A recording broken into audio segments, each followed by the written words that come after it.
Here we go.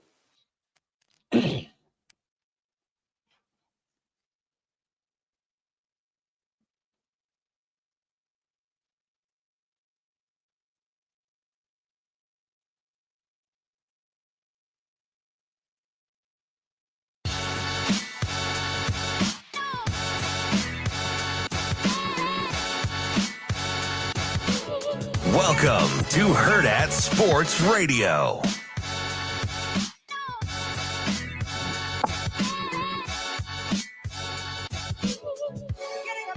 Good morning. Welcome into Hurrdat Sports Radio here on AM 590 ESPN Omaha, ESPN Tri-Cities. We're live on Twitter, Facebook, and YouTube as well. I'm Ravi, Lulla. Andrew Rogers here with me. What up? What's going on, man? What up, man? It's good to see you.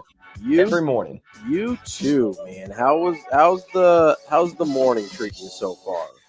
Morning started at 1:57 this morning. Ooh, that's I woke too early. That's too early. I was hacking up a lung. Oh no.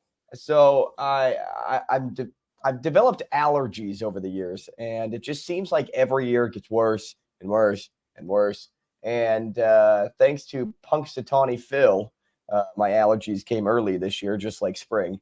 And here I am sounding like Phoebe in Friends when she has the cold and thinks she has a sexy voice. That's how I sound today. That's how I sounded a little bit yesterday. But, you know, we're grinding. That's what I texted you this morning. We're grinding. You got that Phoebe Phlegm voice. That's all right. We're getting after it here on it's Wednesday, right? It is Wednesday. Yeah, that's right, because it's National Signing Day, even though Nebraska's only got like two guys we're looking at. That's fine. I will say, I know Schaefer said he didn't miss it. I will say I miss a little bit of the excitement of the old school National Signing Day. Like, that was a fun day. Well, you didn't have to cover it like Schaefer. No, for sure. Yeah, I was my favorite memories of it are just being a fan. And maybe you get a surprise here, a surprise there. This guy, you know, he does the press conference and he puts the hat on, then he takes it off and he's like, just kidding, I got the T-shirt on. We're going to Nebraska, whatever the case was, right? Like, there was some fun National Signing Day moments. You've got like Terrell Pryor just not signing with anyone until April or something. He was just like, nope, not doing it. We're fine. I thought it was again, it's nostalgia, like Schaefer talked about yesterday, but there was something to kind of, hey, everything happens on this day. You know, it's kind of like the difference between, the NBA playoffs where you have a series versus, hey, we've got a Super Bowl. It's the one day. You know, now it kind of feels like we have a series of recruiting events where we used to have a Super Bowl of recruiting, and today was that Super Bowl. Yeah, I don't know if I don't even know what the schedule is for college football anymore. Like, when you can actually sign, when you can't, because it seems like there are no rules. And as we know, in the era of NIL, there is no rules. And now that NLI, there you go. Yeah, you know, we're connecting dots over here. Same type of deal where it's like, I don't even know if there is a rule anymore to when a coach can't speak to somebody, because you know, they get away with it behind the back of the NCAA, or if they get caught, it doesn't actually affect them that year or whatnot. So I know what you're saying though, because there's a buildup factor to that one day that is just so exciting.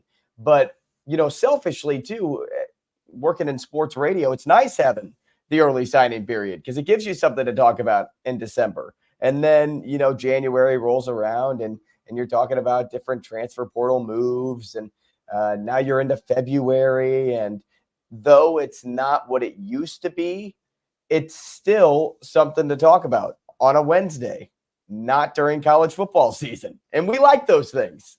Yeah, it's still a fun day for sure in December. It's less so now, at least the way Nebraska's kind of decided to operate. There are some teams that go in a little bit harder in the late signing period, which is today. I will say back in the day, we didn't feel as desperate for something in December because there were bowl games and, implications there. So I know that hasn't happened since you've been covering Nebraska sports as closely, but there was a time where that actually happened and there were football things to talk about in December. Well, it's funny that you say that too, because I'm convinced that the college football world changed for Nebraska and just for Nebraska, because they need this fan base to be feeling good at all points of the year. And so they had to come up with a new way to get Nebraska football fans excited in December when things weren't going right. So they said, hey guys, we're gonna change up the entire format. You guys are going to still find a way to be off-season champs, and this is how it's going to be done. We'll spread it out a little bit more so it's not like you have to wait so long. And misery. I know that's what TK calls the state that I live in now, but misery is no more in Nebraska when you have early signing period. Now, it'll still feel a lot better, though, if they can get to a bowl game and possibly win one. It's true. Also, I mean, misery was no more once Dylan Raiola decided to tap into the chat and be part of the class. But no, it's I understand why they do it. And honestly, while nostalgically the 16-year-old in me that was at my computer checking, like refreshing the websites and seeing who was signing and refreshing. Well, Twitter didn't exist when I was 16, but just refreshing like message boards and stuff, trying to say, okay, this guy's. It's also, I think, National Signing Day was not just the Super Bowl for recruiting. It was also the Super Bowl for fax machines. It's the only day. It's the only day of the year that fax machines matter at all. Where I don't know if they started doing like e-signatures or stuff yet, because I haven't heard nearly as much about fax machines in the last few years, but it was always like, hey, got to wait for that fax to come in.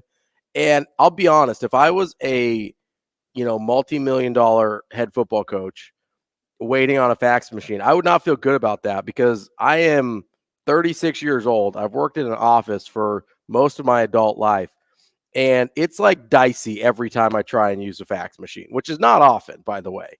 But anytime I'm like, yeah, I probably need to fax this, which I don't think it's even happened for like 3 years.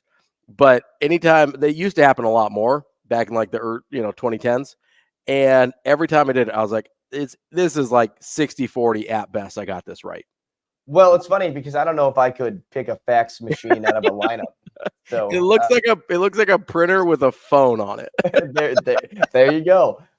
Maybe I just need to watch Draft Day again. I think they used a fax machine in that movie. No, not only that, I don't think I would even know the first thing about using one. I remember when I first found out how to use a rotary phone. I thought it was the most incredible thing ever. And also how impatient you had to be to dial like the 9 or the 0. Yep. You had to watch that thing spin all the way back. And I just go, oh, how did people live in the Stone Ages? So I never really used, I mean, I saw rotary phones and things like that. We never had one in my house. But I remember some people, like kind of my parents' age, telling me, like, if somebody had a lot of 9s or 0s in their phone number, it's like you didn't call them very often. It was just like only in emergencies. We're not wasting the time with like a 9900 number, Ravi, imagine having to call 911. There's an intruder breaking into your house, and you have to wait for that first 9 to spin all the way back. At least you're not in England where you had to dial 999. Just imagine just any day now. Just got to get it back. That seems like a Family Guy episode where Peter is having his house like invaded in Britain, and he goes over to the phone, and Seth MacFarlane is making fun of how long that would take, and the intruder walks in and like watches like the dial spin all the way back, and then Peter does it again and watches it spin all the way back, and he turns around and he's like, hold on, we're almost there. It's something you make fun of. It is something you make fun of. But yeah, the National Signing Day was the Super Bowl for fax machines. But I think they've moved away from them now, which is good. We've got better technology than fax machines now. I'm glad we've moved on as a society from the. We've upgraded to X. Well, to e-signatures, I think is what people use now, but that's okay. We do have a lot going on today, despite the kind of goofiness of our little opening part there. It is National Signing Day. There are a couple guys that Nebraska is still kind of in on. Shafe told them about us a little bit yesterday. We'll check in with Michael Bruntz at 9 today from Husker 24/7, see what he's got going for us in store at 8:30. So before that, we will talk to Kevin Sjuts at 1011 News in Lincoln. And then we're going to talk at 8:45 to Nick Athan. He covers Kansas City for ChiefsBlitz.com. They've also got a Chiefs Blitz YouTube channel that they cover the Chiefs on as well. So we did the 49ers yesterday in terms of previewing the Super Bowl. We're going to do the Chiefs today. And don't worry, I will remain very professional and unbiased and ask only very legitimate questions. It's you don't have to worry about that. I'm taking my fan hat off today, and we're gonna interview Nick Athan from ChiefsBlitz.com like a true professional. Hey, don't change who you are. don't let the people tell you what you should be, Ravi. You be you. And then, of course, at 9:30, we will talk to our friend Anna Bellinghausen of Hurrdat Sports. I've got a lot going on tonight. We've got Creighton plays tonight. They go on the road. Your Omaha Supernovas are at home tonight at CHI Health Center. So we'll talk to Anna Bellinghausen, and she's not even here. A lot going on. She's not even here, right? She's out at the Waste Management Open, one of the better golf events that gets put on, especially a non-major golf event, right? Probably the best non-major golf event, or at least the most fun. Definitely the most fun. Yeah. And that's what I mean by when I say best, because I'm not a hardcore golf head. And so when I say best, I'm just saying the most fun for me to consume as a non-golf guy. Yeah, it's definitely the most fun because there's no rules to how you fan. Everywhere else, you have to act like you're walking into church. But Yeah. at the Waste Management, it's, hey, you have your beer and feel free to throw it at any point in time. It's like, was that Providence's bench that did that a week or two ago? I think so, yeah. Because I think Fanta grabbed the video, which oddly enough, that's who Creighton is playing tonight. But yeah, dunk. So Waste Management is something that I've always wanted to attend, just because, it's funny. Somebody asked me, would you rather go to Augusta or the Waste Management? And I said the Waste Management, which is kind of bizarre to hear because Augusta is so it's like revered. It's a, well, it's just so hard to get into. Yeah, it's exclusive. And I said Waste Management though because I'm like, well, I'd rather have a good time. Yeah, I'd rather watch these golfers have a good time. When the Pinnacle Bank Championship was here over the summer, we were sitting at hole 17, and the idea of hole 17, the Hurrdat Sports Pavilion, was to be like a Waste Management hole. And it turned into that. They had a DJ, they had the open air suite to the far side, and it was a good time. And then when you talk to the golfers after each round, they're like, yeah, we couldn't wait to get up to hole 17. We couldn't wait to see all those people yelling and screaming. And it's like, more times than not, that's what people want. Yeah. Like, people don't want it to be so quiet. Yes, like in their backswing, you don't want to hear like, you suck, fill in the blank. Happy Gilmore. Yeah, you don't want to hear that. Yeah. But you do want to hear like constant crowd noise every now and then because, I always use this as the example. When you go to the driving range, are you sitting there thinking about every shot, swinging and hitting while you're by yourself? Or do you see people with AirPods in, listening to music, listening to something, trying to lock in to the moment? You walk up to the driving range at the Pinnacle Bank Championship, notice how many people have AirPods in. Like, people like not feeling like it's dead silent. It's kind of like, weirdos that, I call them weirdos because I don't sleep with the fan on. But like people that need that background noise when you're sleeping. Yeah, the ambient noise in right? the background, yeah. Like, I don't need that because I'm a psychopath. But there are people that need that. Like, my fiance absolutely has to have the fan on. Yeah. When she's sleeping. So I always think about that with golf. And when you're out playing around with your buddies, you have the speaker going. Yeah. You're playing music. Now, granted, nothing's on the line when you're playing with your buddies, but I think more golfers tend to enjoy that aspect versus the, oh my gosh, it's dead silent. People are all staring at me and my ball's in the woods. People surrounded it and I have to fit it through this little tree line. And, the best of the best can do it. We've seen Tiger do it all the time, but it's something that, I think we'll start seeing the game evolve in that way. Especially now with Live, joining in and other golf events like that. It's I know the PGA is all buttoned up and professional, and I'm cool with that because I like the rules of what the PGA has to offer. But I also think it's nice to kind of break away from old traditions. Yeah, there can be a place for both, right? In golf. And I think as all sports leagues and sports events start tackling the challenge of people wanting to pay ticket prices instead of staying at home and watching games or watching tournaments or whatever, I think you're going to have to continue to improve the fan experience, right? That's the thing that the Waste Management Open has down to a pat, right? Is having an elite fan experience. That's what you hear all the time with, whether it's the NFL, the NBA, college games. People want to have a reason to not stay home. It used to be you'd go to the game just because you could. Anytime you could go to a game, you went. But for a lot of people, the experience is better at home now. So you have to give people a reason to go. You have to give people it's like you're going to see better angles on TV.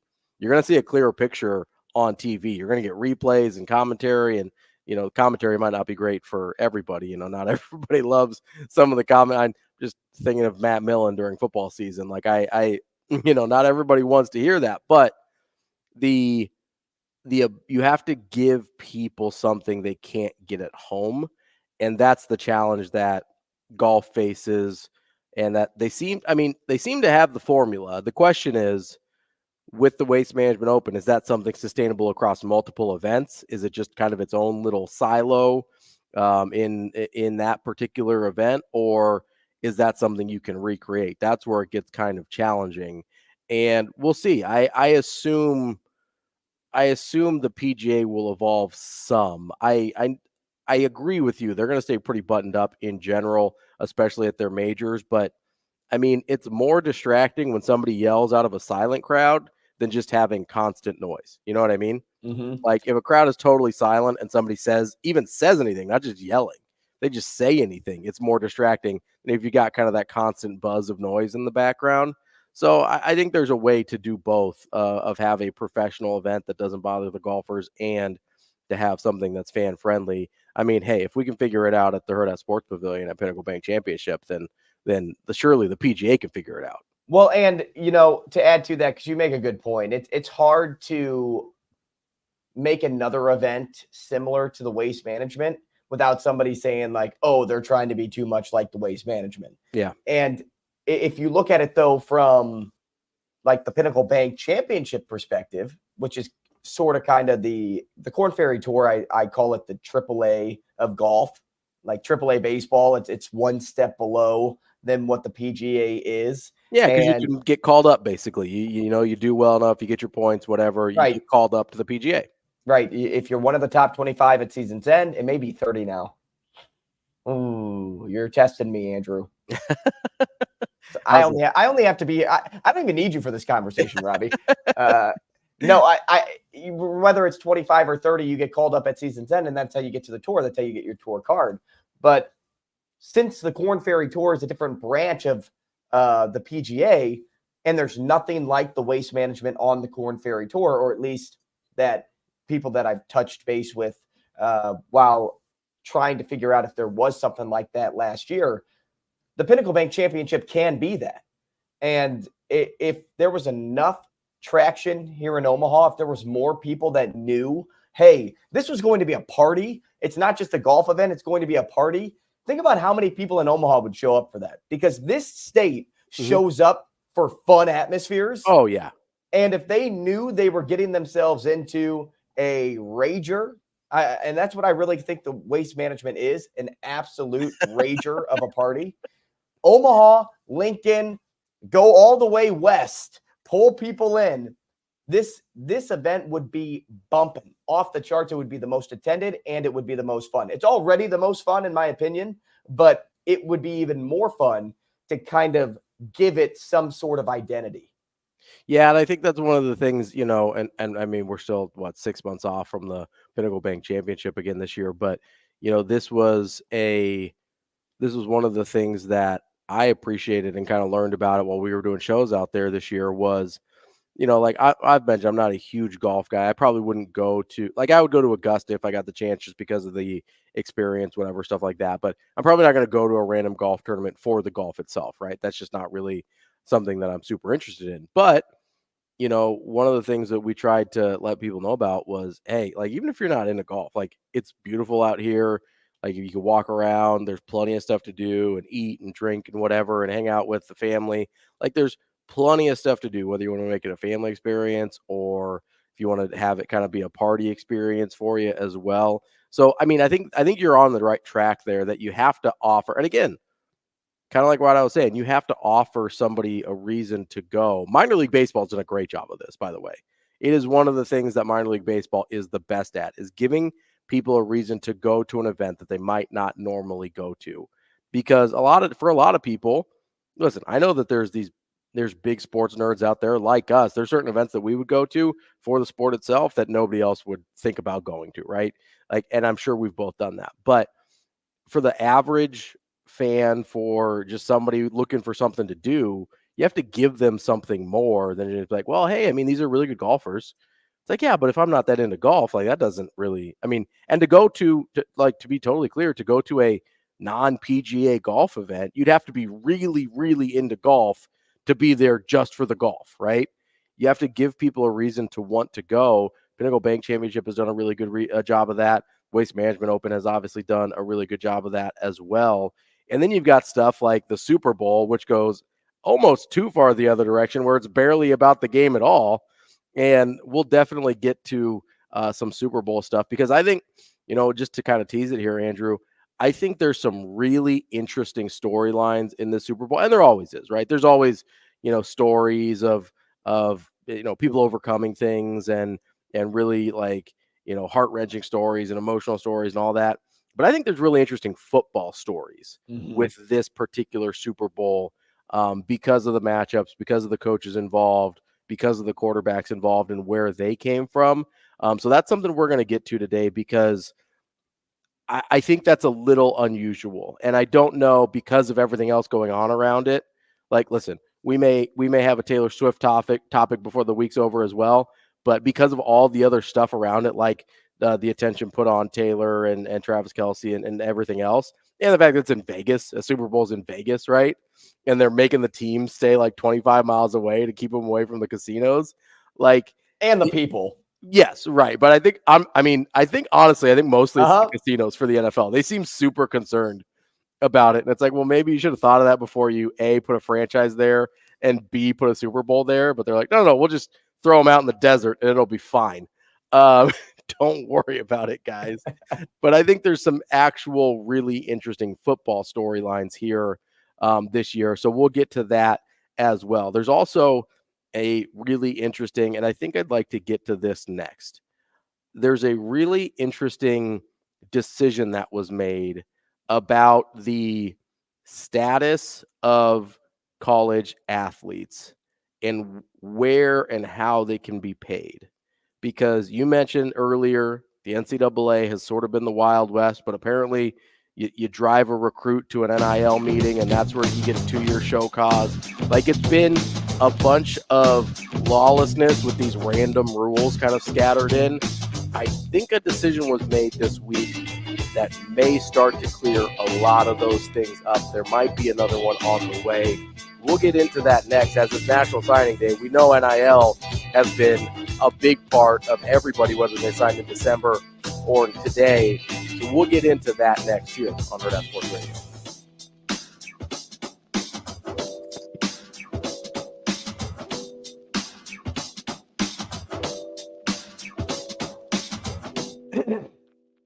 We'll be right back in 5 minutes.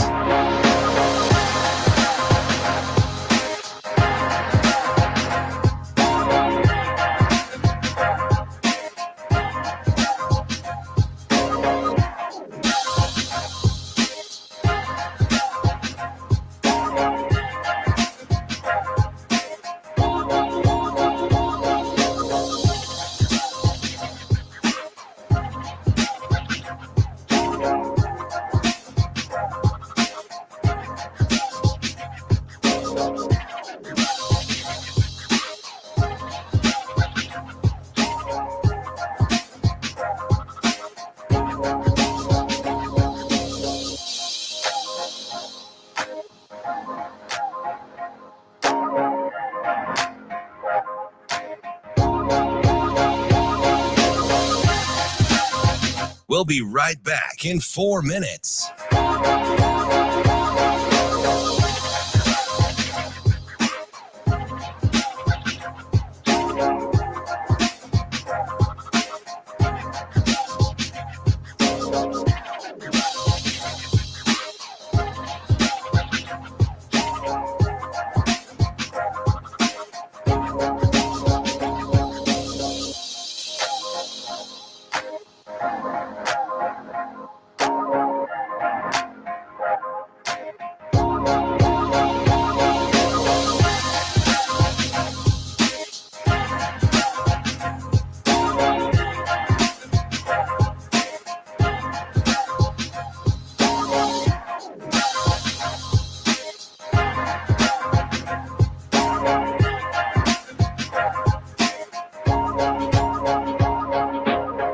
We'll be right back in 3 minutes.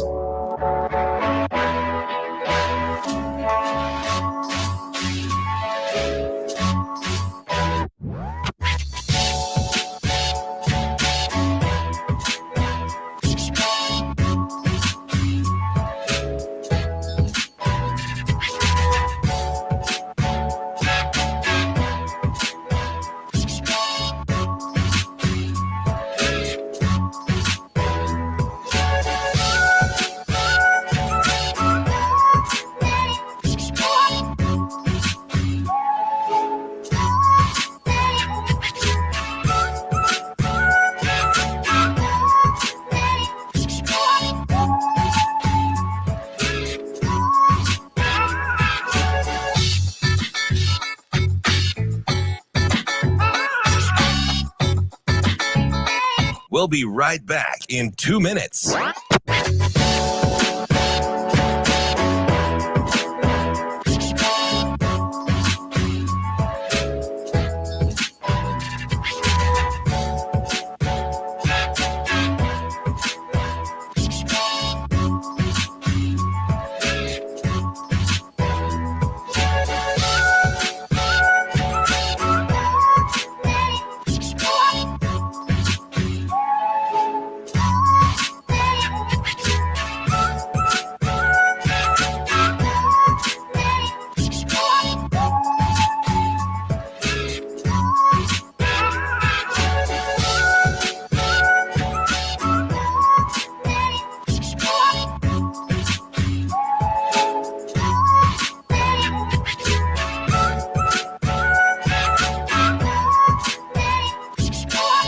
We'll be right back in 1 minute.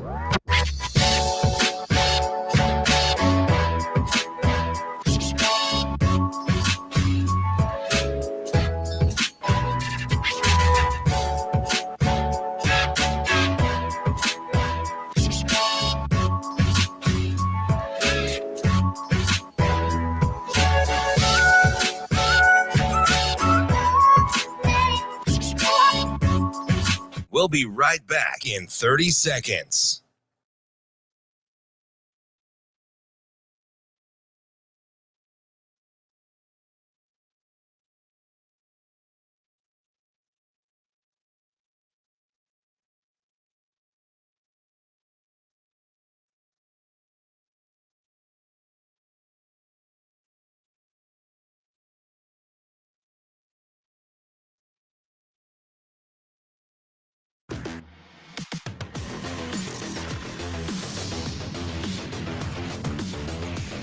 You're listening to Hurrdat Sports Radio.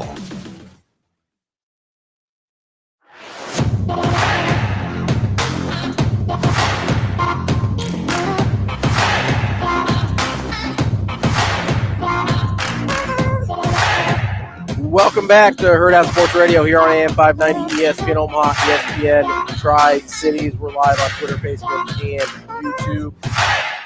We've got some great guests joining us in the second half of the show, and of course, once we get Anna here, got to do a little bit of trivia too, so and some picks. We're going to do some Waste Management Open picks as well.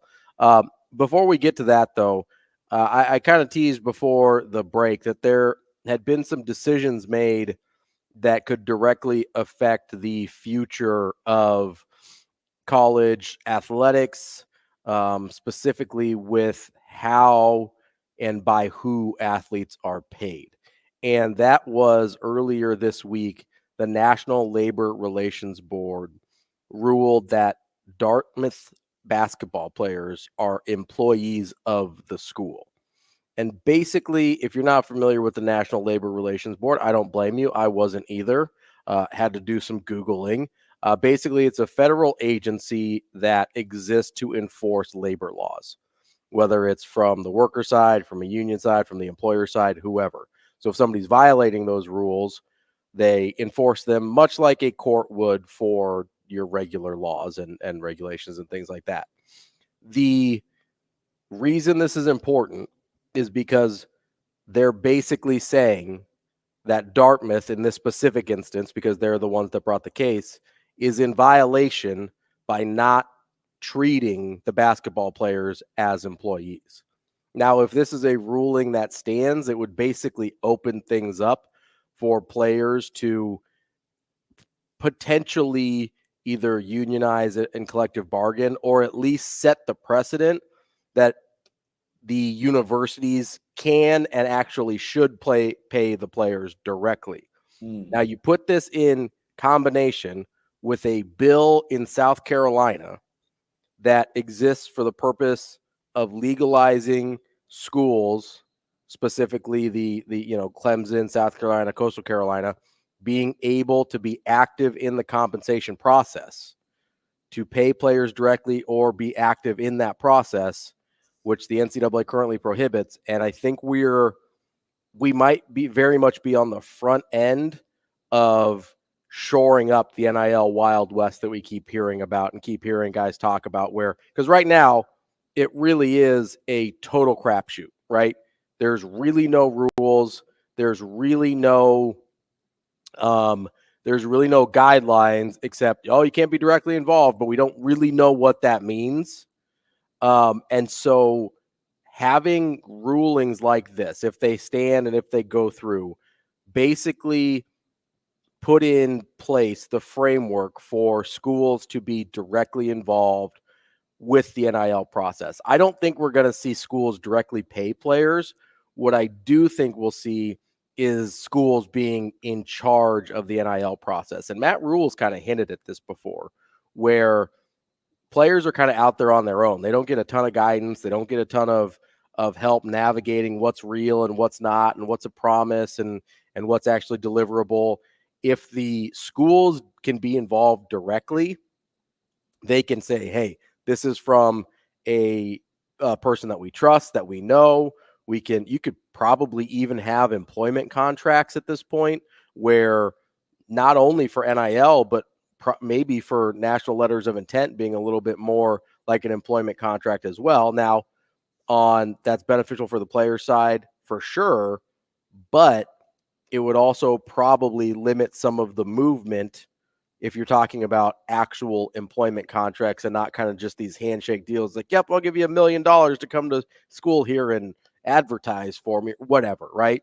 So that I think I think we are possibly, and TK in the YouTube chat says the same thing. He says we're going to see the college athletic union sometime in the future.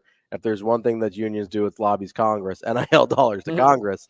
But, and that's fair. But what it also means is if we've got a college athletic union, then there will be a uniform set of rules in which that's negotiated, much like the players' unions in our major sports leagues. They collectively bargain and everybody plays by the same rules. To me, that is a major plus if they're able to get that into place, because that way it's not just this whole crapshoot. Now, listen, people are same like in, we just saw Kansas City sign Bobby Witt Jr., right?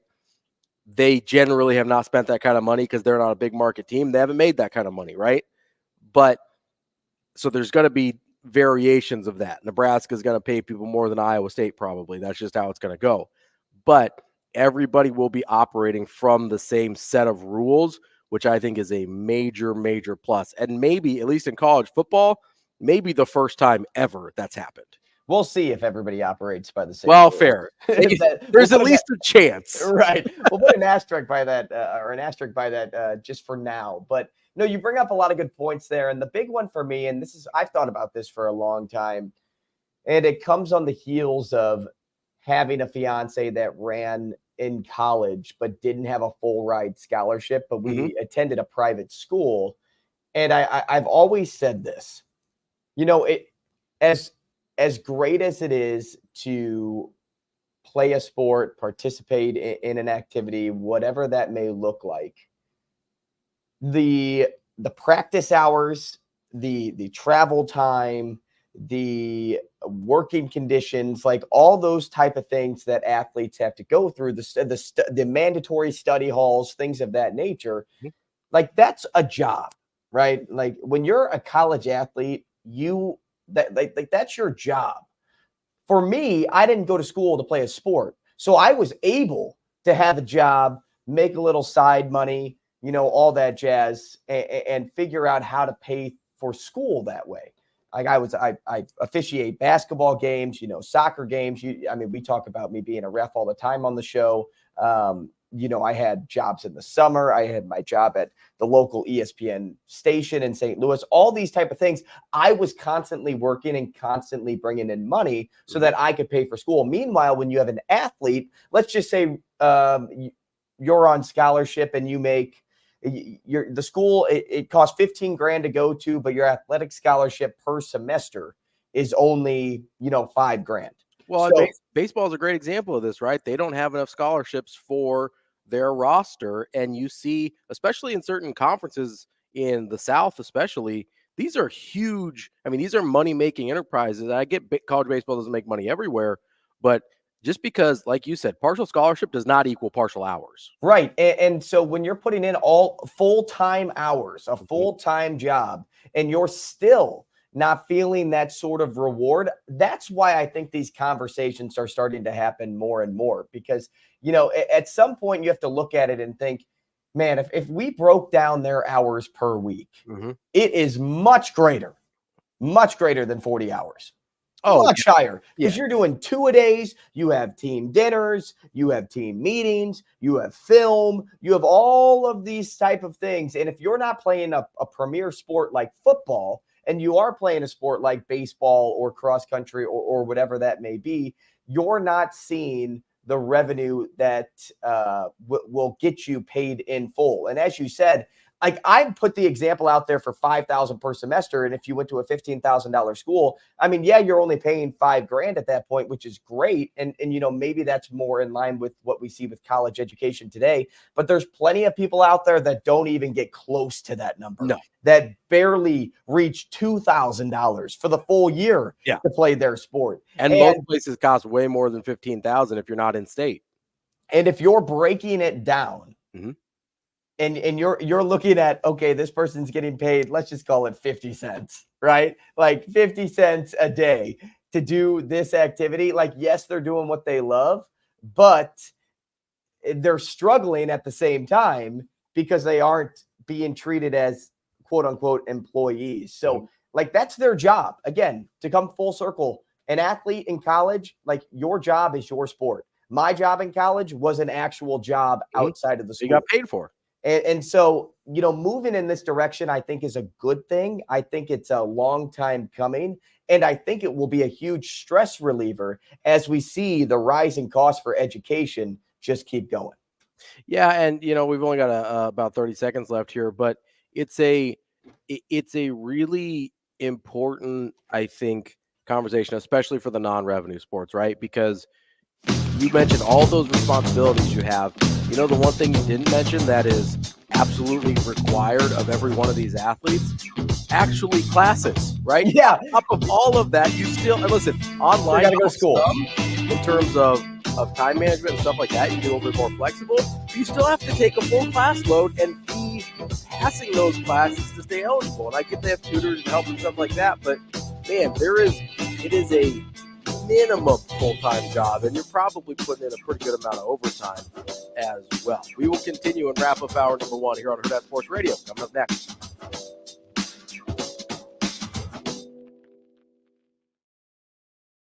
We'll be right back in 4 minutes.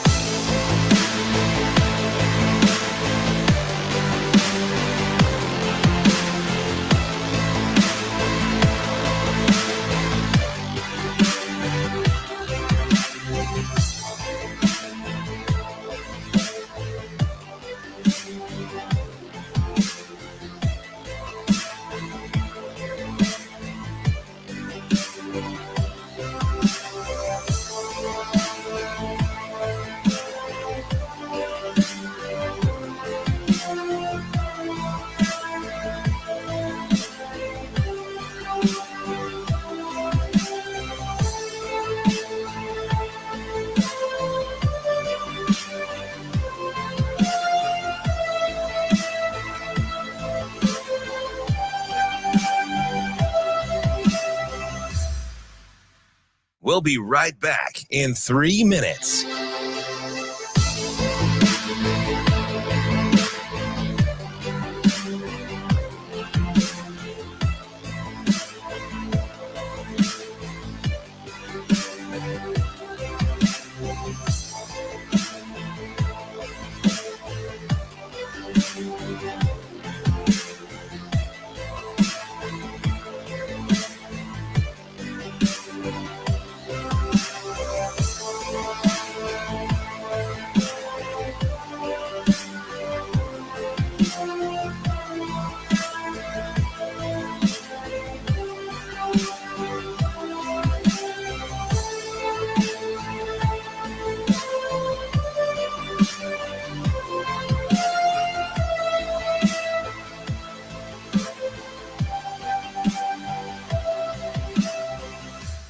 We'll be right back in 2 minutes.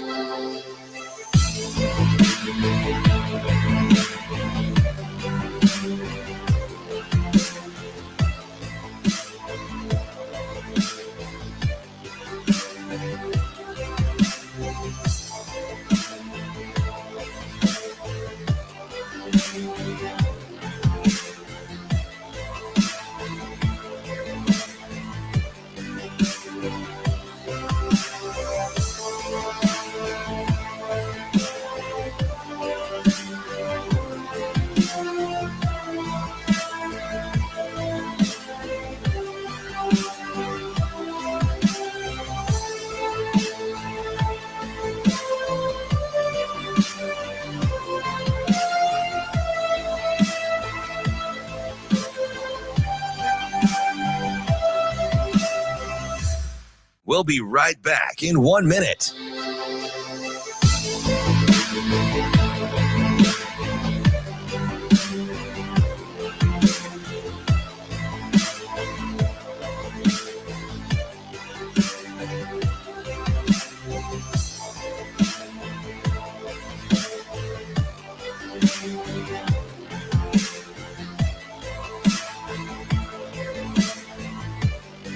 We'll be right back in 30 seconds.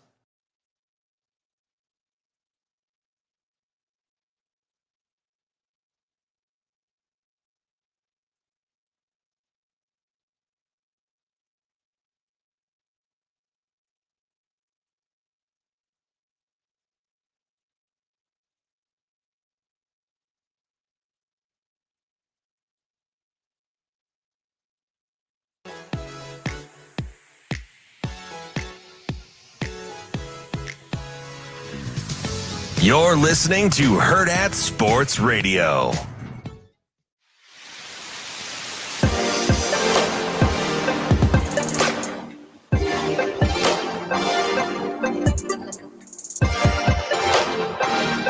Welcome back as we wrap up hour number 1 here on Hurrdat Sports Radio, AM 590, ESPN Omaha, ESPN Tri-Cities. We're live on Twitter, Facebook, and bright and shiny. The other thing that you want to see is your Omaha Supernovas. They are back in action tonight at the CHI Health Center against the Vegas Thrill. That's a 7 p.m. first serve. You can get your tickets over at supernovas.com. You can also get some merch over there as well. We saw Anna wearing that sweet Supernovas hoodie earlier this week when she was filling in for Andrew. Make sure you get over to supernovas.com, get tickets. You can get schedule information. You can shop around the team store as well. The Vegas Thrill at your Omaha Supernovas tonight, 7 p.m.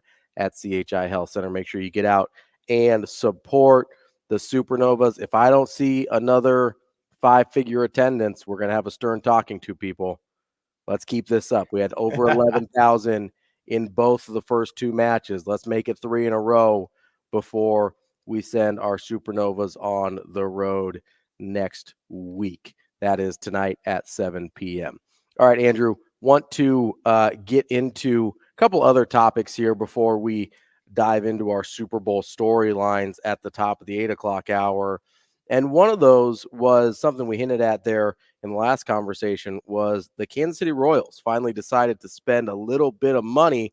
And by a little bit, I mean a whole lot of money, to the tune of, $288 million guaranteed over the next 11 years to Bobby Witt Jr. And listen, don't get me wrong here.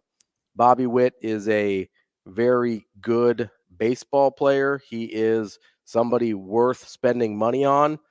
The surprise here is who did the spending. This is not a franchise that has a reputation for opening up their pockets very often, and this is sort of a break from how we've seen the Kansas City Royals operate. And I know you did a little digging and had some, because it's not like this franchise has been terrible for all of our lives. They won a World Series, I mean, almost 10 years ago now at this point, but in 2015, that's relatively recently. And I know you did some digging as to some of the salaries on that team, because I mean, this is an enormous contract for the Royals to hand out. And I think you've got some examples of just how much above and beyond they've gone in this situation. Well, so pull out your calculator for me on your phone, Ravi, Yeah, and do some simple division for me. Take the $228 million or whatever it was. 288, I think. Yeah. 288. And was it 11 years or 13? Yep. Well, so it's 11 guaranteed. He can opt out. And then he goes to 14, I think is what it is. He can opt out after 7, or they can opt him in after 11. So it can go up to 14 and 300 some million, but it's 288 for 11. Okay, divide that for me. And how much per season is Bobby Witt Jr. being paid if it was broken down just evenly across all 11? We'll call it 26.2. 26.2 million. Okay. So I was talking to my brother last night because he was helping me come up with some trivia questions. And I'm like, man, Bobby Witt just got that big deal. I wonder if we could do a trivia question about who was the last highest paid player for the Royals. And we were like, well, it's probably Salvi. It just makes a lot of sense that it was Salvador Perez. And if you break it down per season, Salvi got I think a 4-year, $82 million deal. But it wasn't as long-term, but it was a lot of money. Mm-hmm. Now, I was like, okay, let's go back to the 2015 World Series and see what each guy was making per year. I have the top 5 players in front of me. Ravi, who's number 1? My first guess would be Alex Gordon. And that is right. How much did he get paid? I'm saying definitely sub 20. I want to say sub 15. I'm going to say 12. 14. Okay. Yeah, you were pretty spot on as you were going down the list. Then you have 1 more position player and 3 pitchers. The next position player, also an outfielder from that team, got paid $9.5 million that year. Is that Lorenzo? No, Lorenzo actually, if I remember correctly, was he still on early money at that point? He was still on early money. He made $2.7 million that year. Okay, so he was like in arbitration. I mean, can you imagine making $2.7 million? I mean, disgusting. I mean, what am I? Yeah, how am I even going to? It's not even worth it. Why would you play baseball for $2.7 million? Point, what are we even doing here? So next on that list is you want one more guess? He's the right fielder. Yeah, I'm blanking right now. Oh, is Billy Butler? Alex Rios. Oh, was Billy Butler DHing? Billy Butler was... Dude, Billy Butler, I do not see on this list. Oh, my goodness. Yeah, they got Rios from the Blue Jays. Is that right? Oh man, dude. I think he played for the White Sox at one point too. Hold on. I got to deep dive Alex Rios real quick. Because I know he pops up as so he started with the Blue Jays, then he went to the White Sox. They got him from the Rangers though. Oh man, I didn't realize that was like the very end of Alex Rios' career. Okay, so that's why he was making money, because he'd been in the league for 15 years at that point. And then the next three are pitchers. Two of them, I believe, were starters, and one was their closer. Is that okay? So the closer was Soria. No. Think about gosh, I don't even know how old this guy was, but he played for the Rockies. He also played for the Cardinals at one point. Oh man, I thought I could have sworn it was Soria. Shoot, give me a second here. I'm going to figure this out. This was like he rose to fame in Kansas City, and then he started getting big money and just fizzled out after KC. Oh man, who was their reliever? Or their closer? Was this? Oh God, was it Greg Holland? It was Greg Holland. Yeah. Oh man, he got paid $8.25 million that year. Okay, wow, I did not realize they were paying Holland that. Okay, so you had Holland was because they had a couple young guys. Was like Volquez making big money on that team? Volquez was not. I mean, he was making $7.5 million. But so he was sixth on that list, but not in the top five. Did they? Didn't they acquire Cueto midseason? Johnny Cueto from like the Reds. I want to say they did, but they were only paid like half a salary. So correct. So are we doing? Was Chris Young on that team?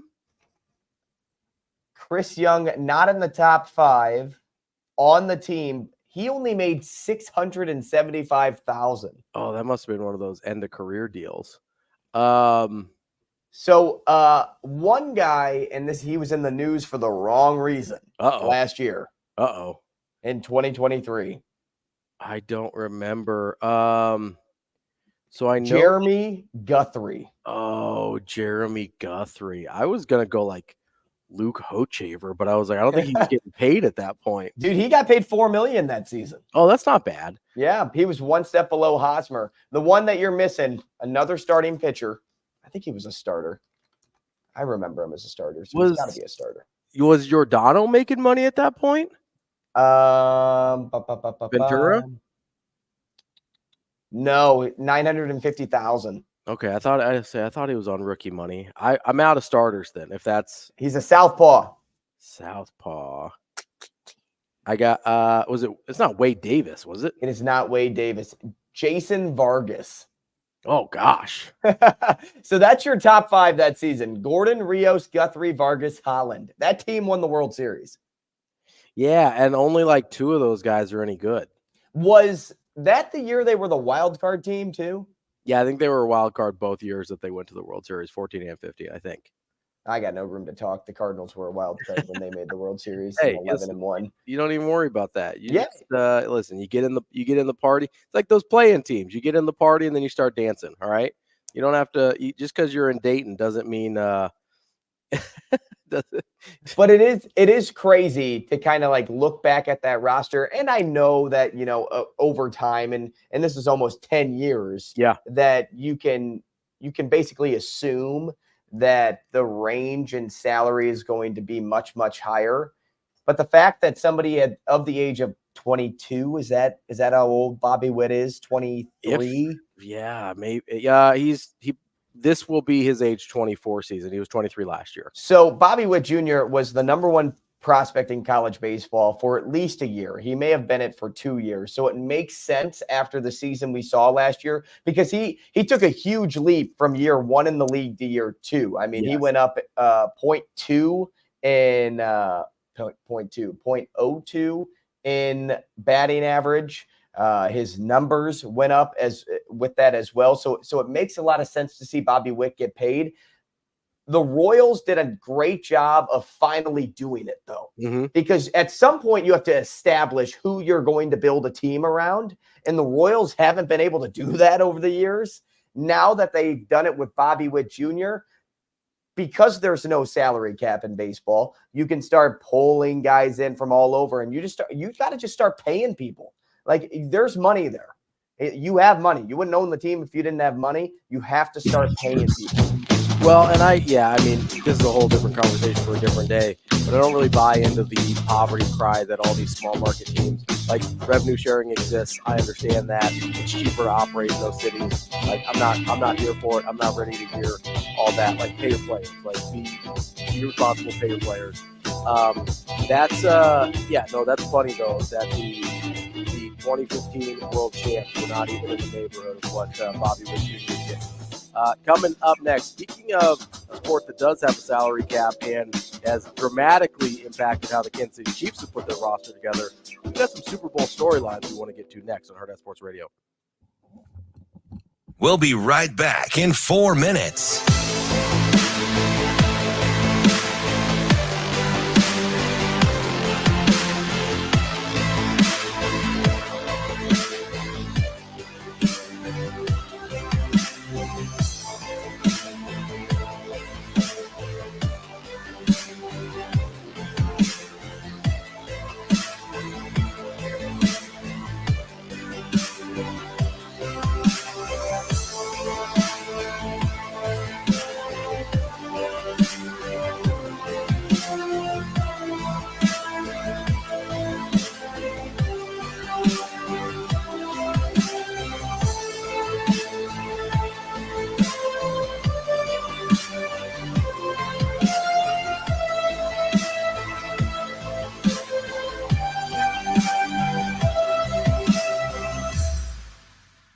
We'll be right back in 3 minutes.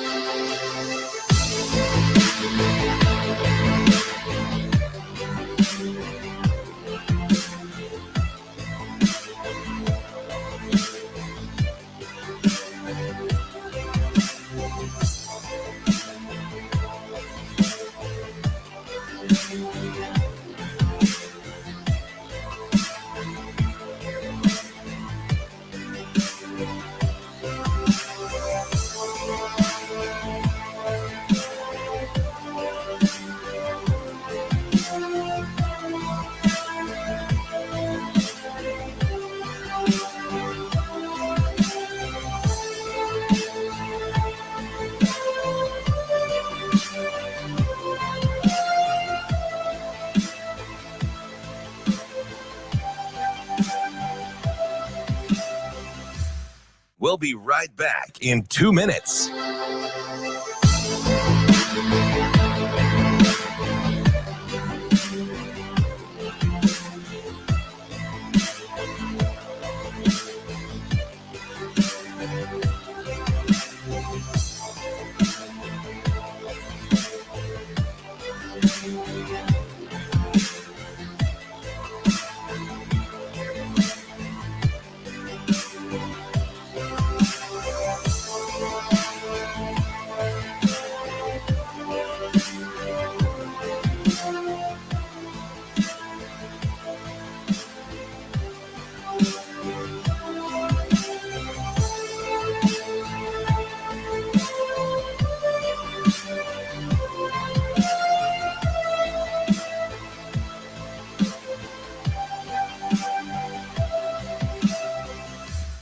We'll be right back in 1 minute.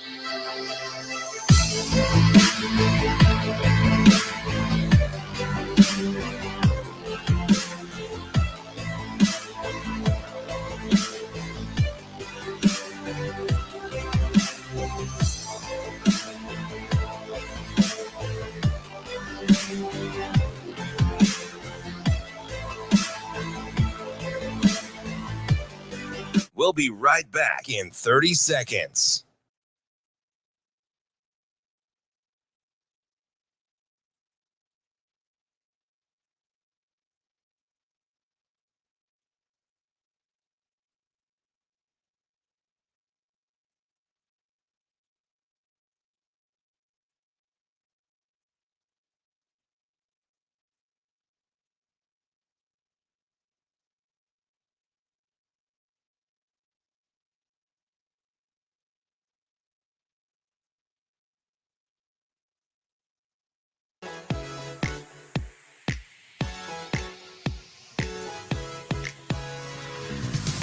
You're listening to Hurrdat Sports Radio.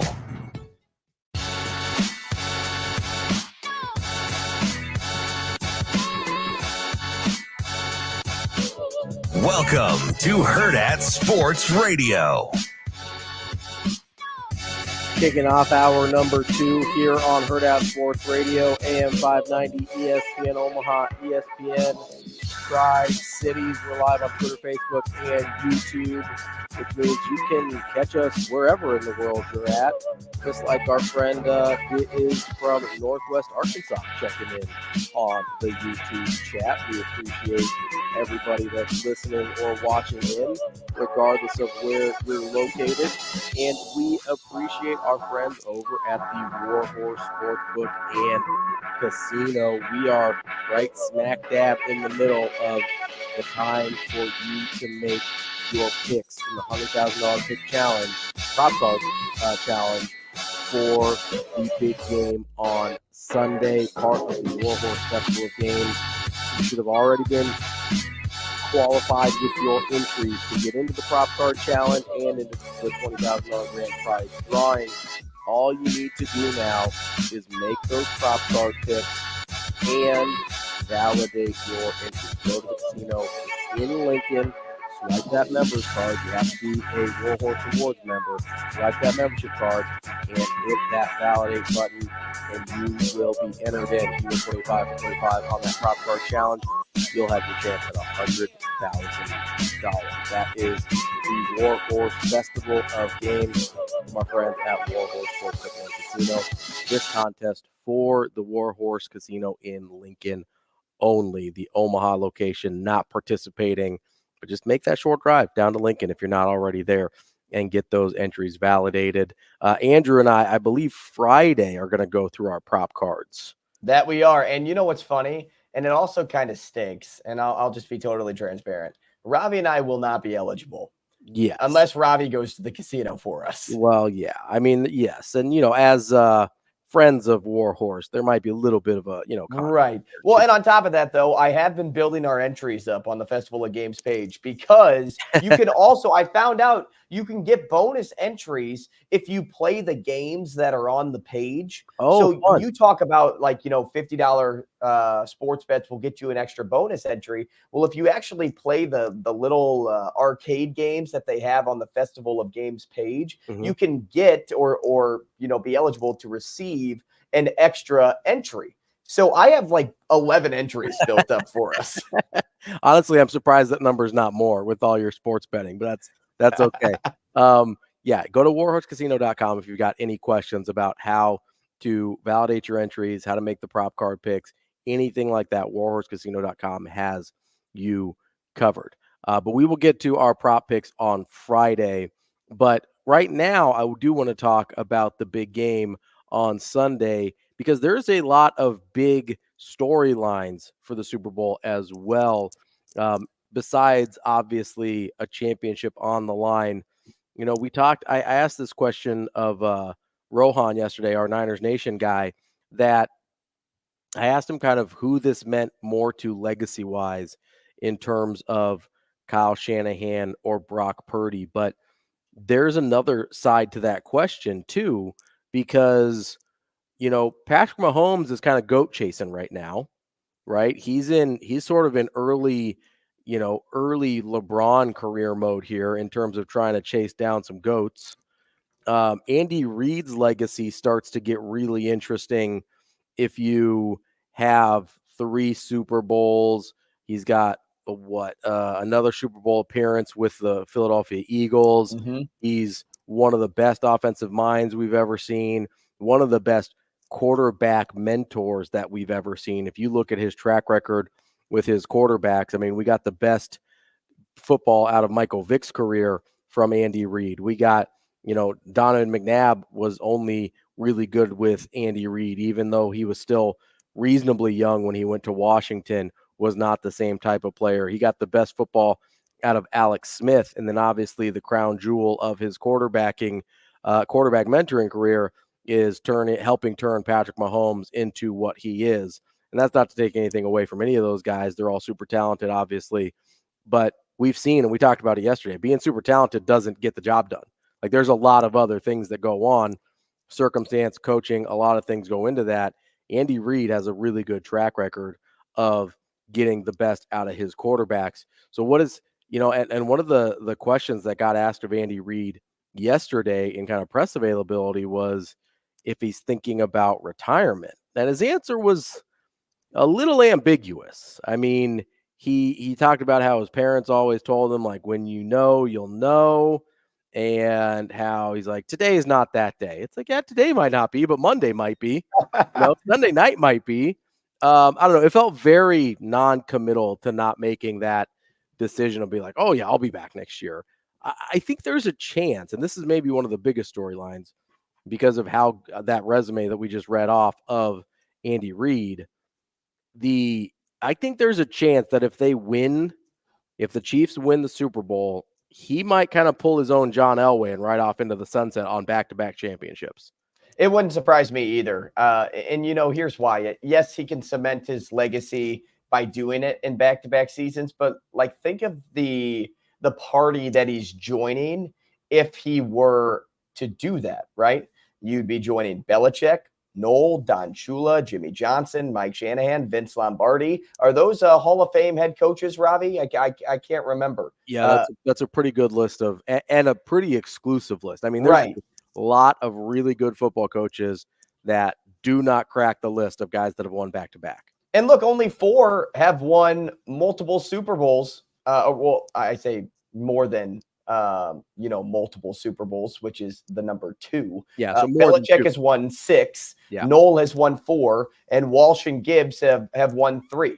And so Andy Reid could be joining that list as well and put himself in such a prestigious group that, kind of makes a lot of sense to say, you know what, I'm going to put on my Hawaiian t-shirts and instead of, joking around in press conferences in Kansas City, I may be popping in on interviews on big time ESPN shows or Hurrdat Sports Radio from Florida in my retirement home wearing my Hawaiian Chiefs shirt and eating one of the best burgers in town because that's what Andy Reid likes to do. I mean, he's a fun-loving grandpa, right? Mm-hmm. That is just a really smart football coach. And at some point, you have to decide, are you going to ride off into the sunset, like you said, a winner, or are you going to test your luck and possibly get caught being in a spot too long? Well, and that's kind of the interesting thing about the situation with the Chiefs, right, is it's only going to continue to get harder because of how much money Patrick Mahomes makes, because it's a salary cap sport, because of, they've already had to let guys like Tyreek Hill go. They have already, you're staring down the barrel of Travis Kelce retiring as well, probably sooner rather than later. Not saying it's going to be this year, but Travis Kelce isn't going to play a ton longer. And even if he tries to hold on a while, he's not going to continue to be Travis Kelce. You're not going to be able to run the entire offense through him, basically. Is Isaiah Pacheco real in terms of somebody you can build an offense around? I don't, He looks like it right now. He looks like a really nice piece. If he's the feature part of your offense, what does that look like, right? Like that's the difference. Is he a Christian McCaffrey? Because probably not. There's really only one of those, right? That's the chances just statistically of him being one of those guys are pretty low, even if he's a really effective running back in their current offense. Can they figure out how to draft a little bit better? Because they've struggled with some of their draft picks at those wide receiver spots. They've done really well on defense, right? But as these guys continue to get older, because they're successful, they're going to get paid. And it's going to be harder to keep more and more of these guys because keeping Mahomes is obviously he's under contract, but it's a non-negotiable, right? Like, so it's the rest of the guys that you have to figure out around. And it continues, that's part of the reason we don't see a ton of back-to-back championships. That's part of the reason we don't see extended runs of success, right? Like we thought the Seattle Seahawks, when they made back-to-back Super Bowls and Russ Wilson's not making any money yet. And so they're able to build their team. But listen, eventually, Russ had to get paid. Eventually, they had to start paying those guys on their defense. And all of a sudden, things got wonky on them in a hurry, and they walk out with 1 championship. Chiefs already have them beat there with getting 2. If they win on Sunday, obviously, they get their 3rd. But, man, it gets really dicey in a hurry in a salary cap sport to keep things together and try and sort of rebuild on the fly. They've done a pretty good job of it this year because this team is way different looking than the one in 2019, 2020 that won the Super Bowl against the 49ers team. But man, it'd be really, really easy to see Andy Reid saying, you know what, I've done what I set out to do. 3 Super Bowls in back to back. That's a very exclusive group for me because college or football coaches kind of land in 2 categories for me. You've got the guys that seem like lifers, your Belichick's that's like, I don't know what else I'm going to do with my life. And you've got the guys that's like, oh, they seem like they have a real life outside of this. Andy Reid seems like a real life guy. Right. Right. And maybe he is, maybe like you obviously have to be obsessive to have that type of success anyway. But he seems like a guy that does enjoy things outside of football. And maybe it's not fair. Maybe it's just the personality of Bill Belichick makes it seem like he doesn't really enjoy anything. But he doesn't seem like a guy that's going to coach himself into the ground. That just doesn't seem like the vibe I get from Andy Reid. If they go back to back here, I think Kansas City should be a little bit worried that he might call it a day. I think it's easier to be that type of guy too, though, when you have a guy like Patrick Mahomes. Oh, for sure. You don't have to worry about what's going to happen next season from a quarterback standpoint, because every single year you're like, yeah, I got the best one in the league. So all I have to do is maybe be 1% better in my play calling to make it a little bit more unique for Mahomes and a little different for opposing defenses. But I think you brought up something way early on in this conversation to open up the hour about legacies that I wanted to expand upon. Yeah. Because you mentioned Brock Purdy's validation and Kyle Shanahan's hope to seal the deal. Those are kind of the 2 big ones.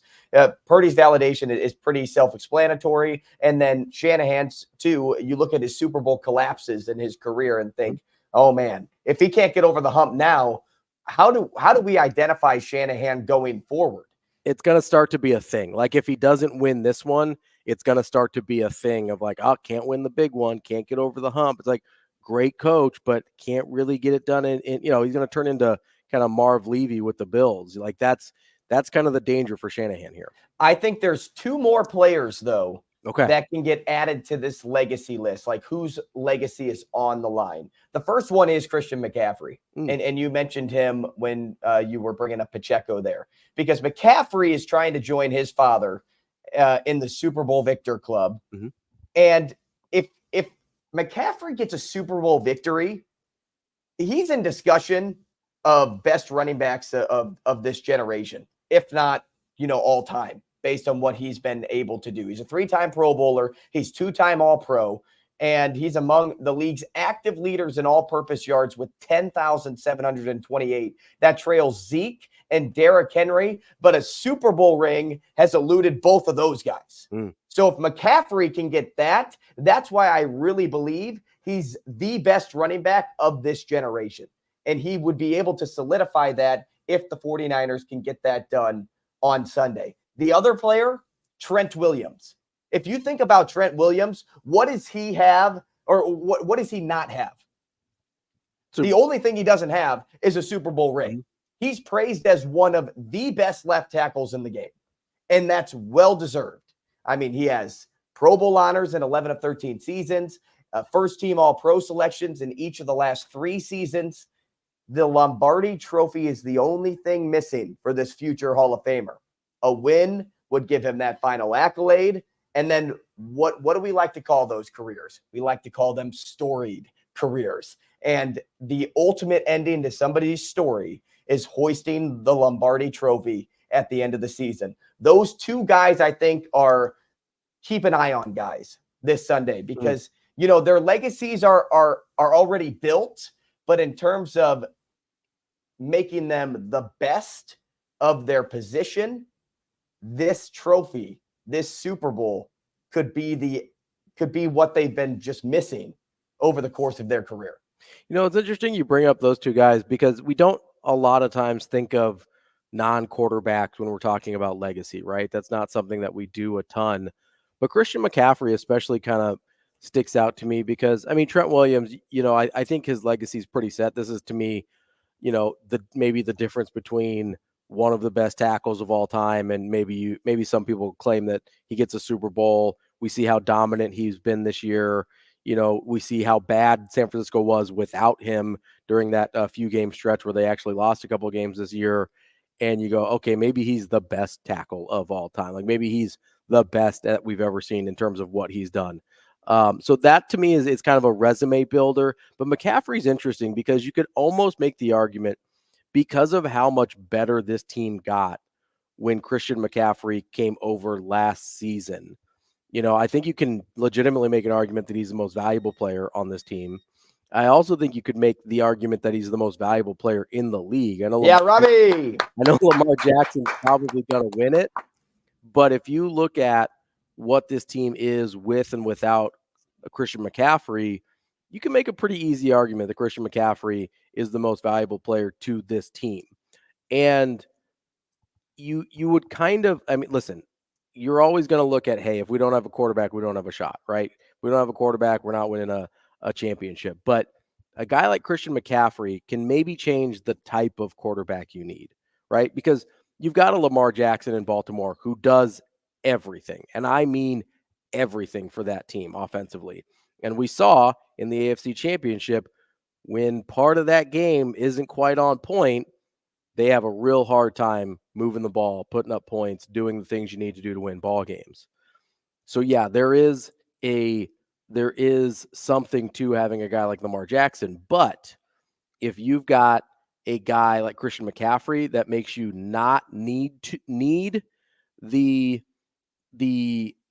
overall, ball dominance. I kind of using a basketball term there, right? But he's Lamar Jackson's almost like a ball dominant point guard where he's got the ball all the time. He decides everything that happens, where Brock Purdy's more kind of your traditional distributor point guard.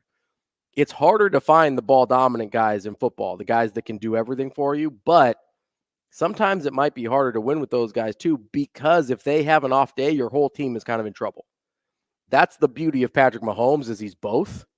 He's literally both guys. That's why he's in the GOAT chasing conversation, and neither of these other two guys are. But Christian McCaffrey changes the type of quarterback you can win with.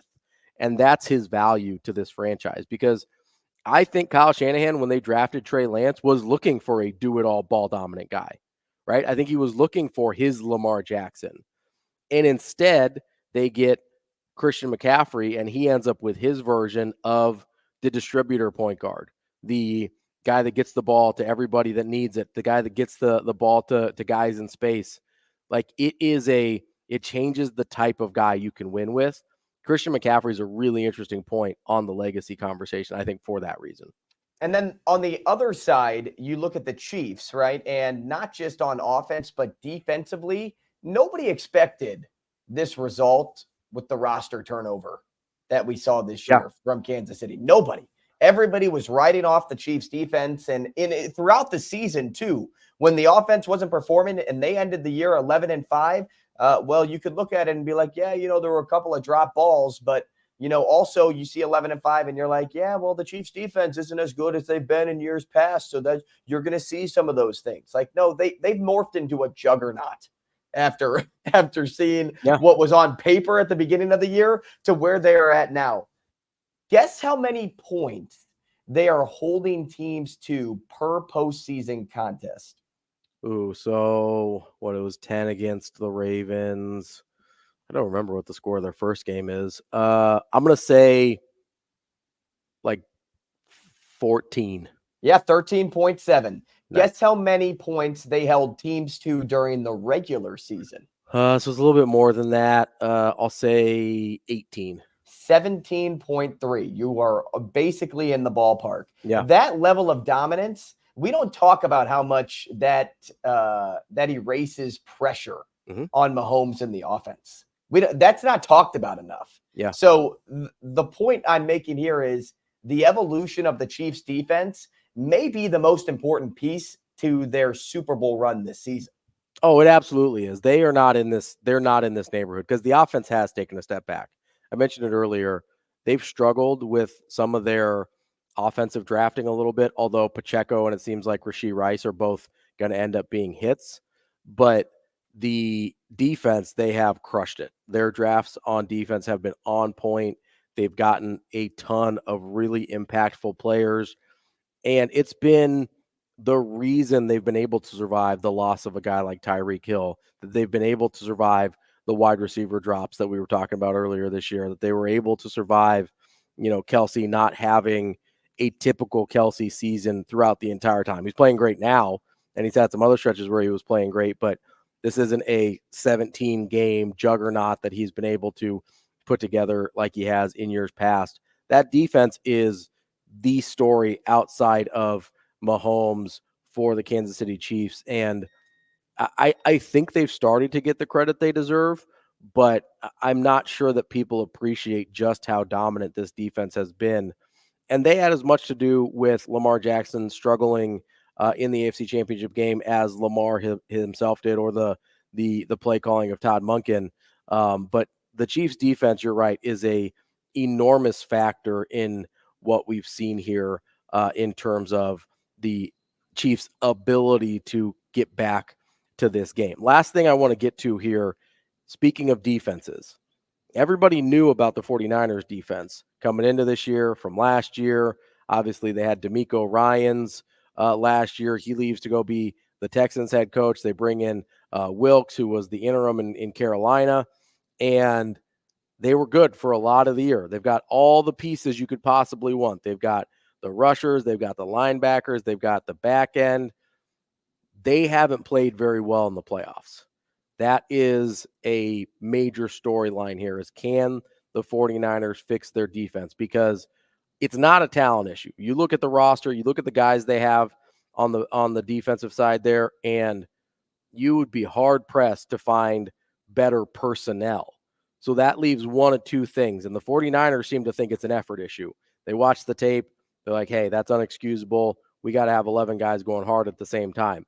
There's also a possibility that it's a schematic issue, that it's a technical issue, right?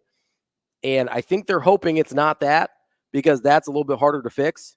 If you've got 11 guys playing for the Super Bowl, it's pretty easy to get juiced up and ready to go and playing hard the whole time. It's a little bit harder to have a schematic fix in 2 weeks when you have to go play Patrick Mahomes on Sunday.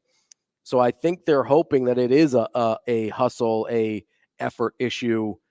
That remains to be seen. It'll be really interesting to see what the 49ers defense looks like, because, I mean, it was two different teams, first half, second half against Detroit, right? Terrible defense first half, incredible defense second half.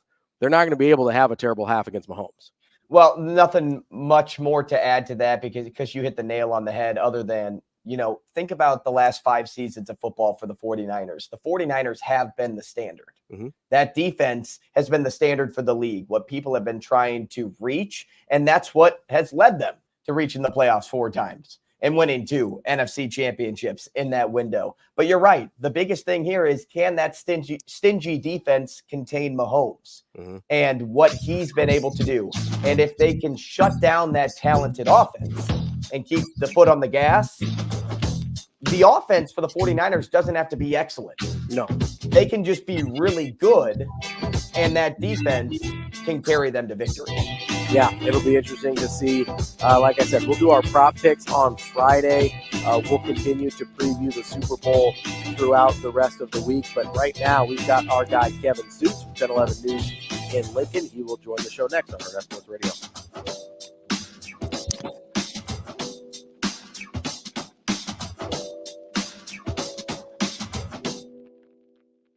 We'll be right back in 5 minutes.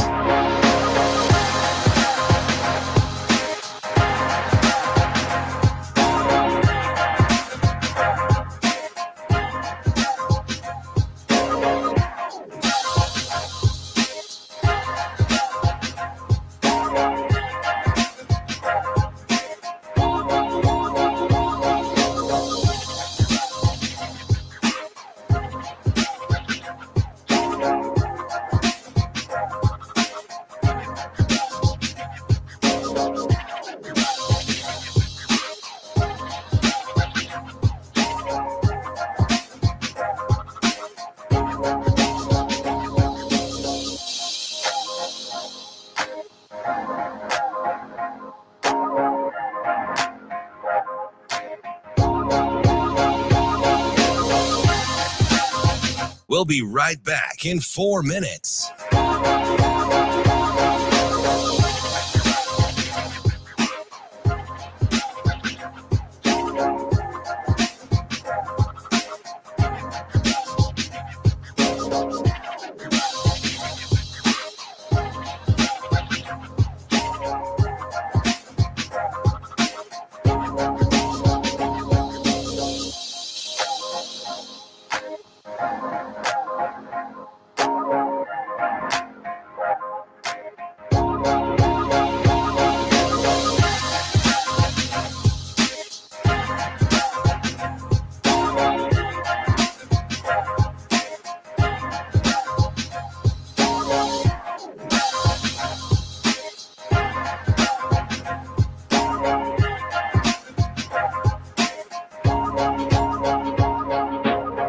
We'll be right back in 3 minutes.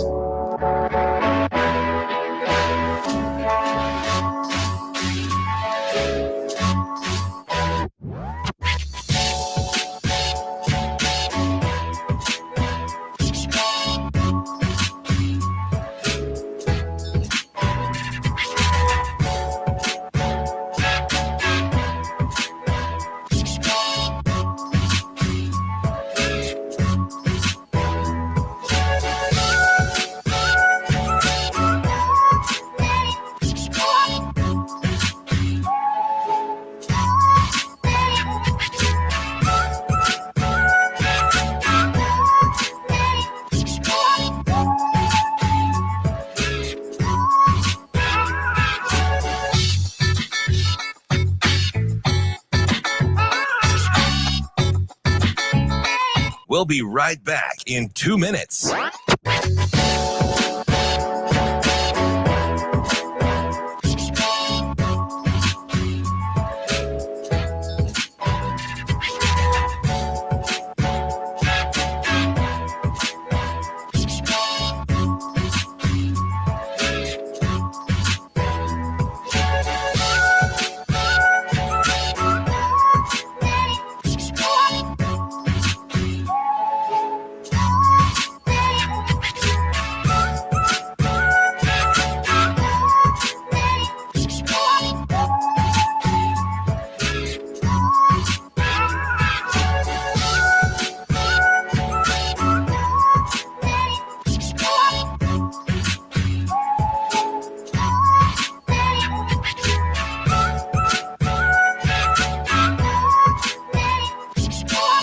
We'll be right back in 1 minute.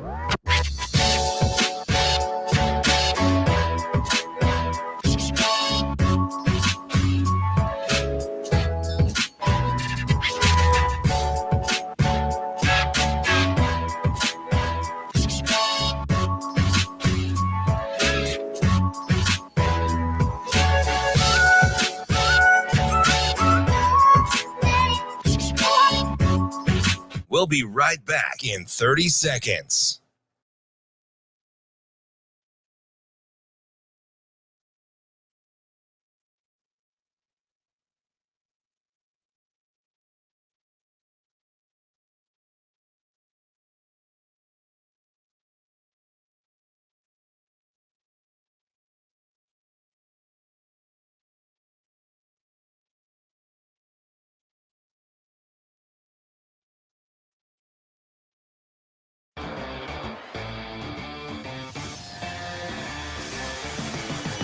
You're listening to Hurrdat Sports Radio.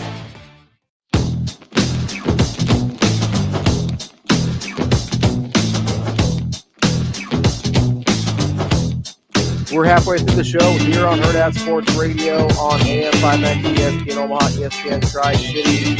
You can also watch on Twitter, Facebook, and YouTube. I'm Ravi, Lulla, and Ravi is with me.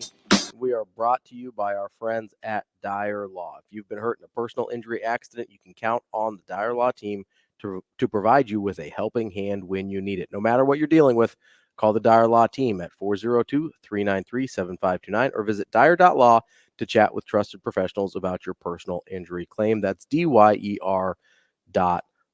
And joining us now, another trusted professional on the Warhorse Sportsbook Hotline is our friend Kevin Sjuts from 1011 News in Lincoln. Kevin, how are you this morning?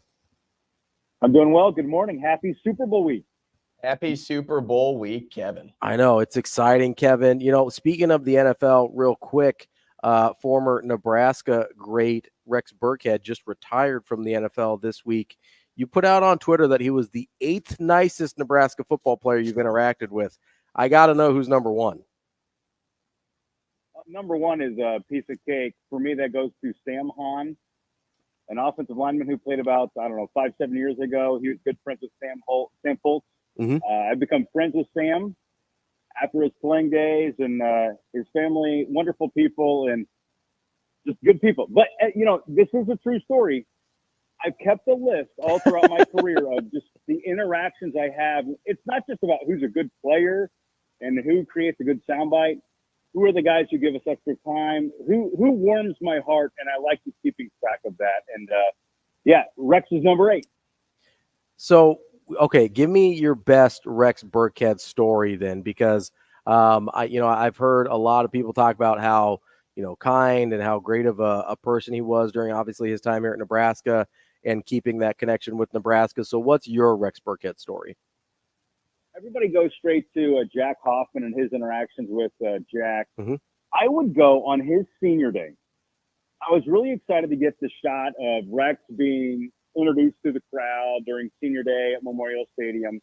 And I was hanging back. I wasn't right by the gate where the players come out. Instead, I was around the 50-yard line, and I happened to be right next to his mom and dad. And just in conversation, I realized, oh my goodness, this is Rex's mom and dad.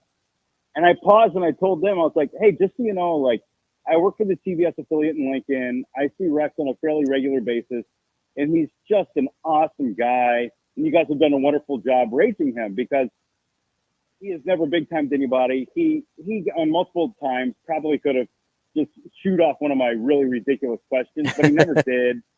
And the mom and dad, their reaction to my interaction, just me just sharing with them how much I've enjoyed Rex, they got emotional, and all of a sudden, I got emotional on the field for Rex Burkhead Senior Day. So one of my great memories of Rex wasn't actually with Rex. It was just my quick interaction with mom and dad. And then, of course, I was right next to them when Rex came out and waved to the crowd. And then he's hugging his mother, he's hugging his father. And it was a really powerful moment. And for me, adding to it was just the conversation I had with his parents. It was good stuff. Man, as I'm sitting here, Kevin, I'm wondering what your standard is for grading on who's the nicest player in Nebraska versus that story right there. Because they can't be far off. 1 to 8 can't be that far off, right? I'd say 1 to 20 is pretty tight. I mean, it's hard to rank, who is 5, who is 8, who is 20. I will notice though, I think I maybe lacked a little bit. There might be some guys over the past 3-4 years that aren't on the list that I was revisiting it after Rex announced his retirement. I had a couple of guys pop in my head. I was like, you know what? They should probably on there. I think as of right now, my list is not quite 30 players deep, but I know I have past 20. I'm somewhere in there. And I'm pretty steadfast in Sam Hahn being number 1. Sam Foltz is in my top 5 as well. Zachary Bowman. Absolutely love Zachary Bowman. And Rex Burkhead, of course. He's one of the greats. And for me, Rex is a legend. And look at what Rex did for the university and what he did for Team Jack. My criteria is really just about how do you treat me? How do you talk to me? Players that interact with us when they're coming on and off the field, and they're not like, ooh, dirty media, he's got a camera on his shoulder, get away from me. If you could just be cool and know I'm a person, you're on the list, baby. That's a pretty low bar, Kevin. I got to ask, though, so who are some of the players you were thinking about over the last few years that you're like, maybe they deserve some inclusion? They wasn't on my list. I'm sorry, you cut out there. Who was that? Martinez. Oh, yeah. Adrian was he is such an awesome guy. And, despite the product on the field, again, this list is to highlight people that treat others well and are just really good dudes. And Adrian is definitely a good dude. And I really respect everything that he stands for and he did at Nebraska. So I think Adrian is the first one that came to my mind. And I was like, I've got to get him on my list. Now, Kevin, if you have a good list, if you have a nice list, you have to have a naughty list. And so I'm not going to say you have to share some names, but I'm sure you know some jerks over the years as well. I'm not sharing the names, but this did come up in conversation with some media members one time, probably within the past year. There are a few that just did one of two things. One, they acted with the media like all of us reporters are stupid. And there are some that really just don't want to be there. And that sometimes can kind of hit the wrong way, if you know what I mean. So you've got the Bill Belichick's that not interested in talking to the media. Sure. There was a day that it was before Nebraska left for one of their bowl games. And I was working on Christmas Day. I went to go get video of the team arriving to the stadium before they took off. It's a standard, 20 seconds. Hey, look, the Huskers are headed to wherever they're going at the time. And I was running the camera, and it's Christmas Day. He wants to be working on Christmas Day, but I had to, and it was fine. One of the players saw me, and he goes, dude, come on now. And I go, hey, Merry Christmas. And just that interaction for me, it's just like, I'm just trying to do my job, man, and I'm not trying to get a scoop on anything. I'm just trying to show the players are reporting on Christmas Day, and they're headed off to the bowl game.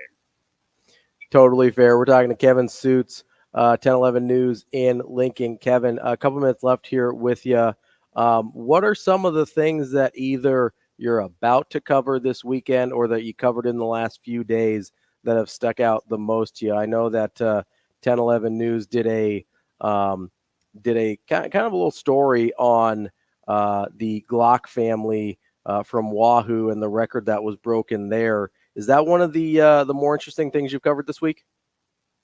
Absolutely. Jason Glock is an absolute legend in Wahoo.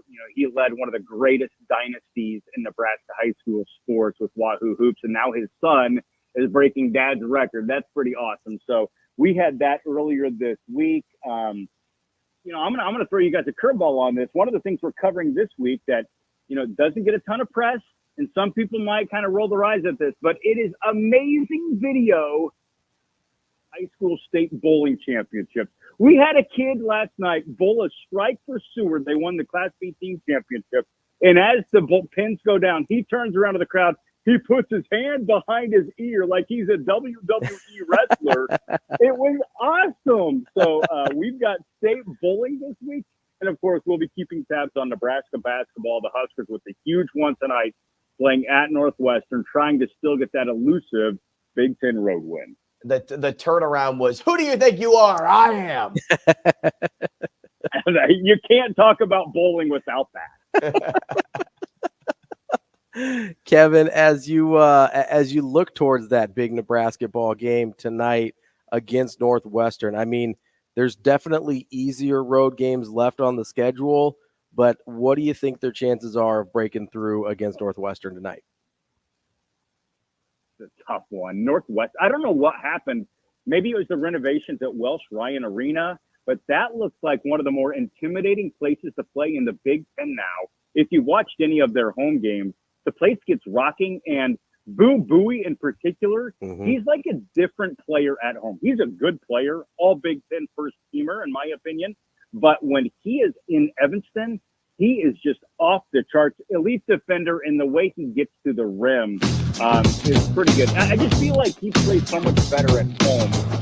But Nebraska locked him up when they played him in Lincoln last month. So I don't know that Nebraska comes out of tonight with the victory, but I think that they have some opportunities for road wins later in the schedule. It's just Northwestern right now, they're in the midst. There's like a 3 or 4-way tie for fourth place in the conference. Nebraska and Northwestern are both of those teams. And the way that this season is gone, I think you just naturally have to give the advantage to the home team. That's Kevin Sjuts from 1011 News in Lincoln. Kevin, we'll talk to you again soon. All right, enjoy the Super Bowl on Sunday, boys. More Hurrdat Sports Radio coming up next. We'll be right back in 4 minutes.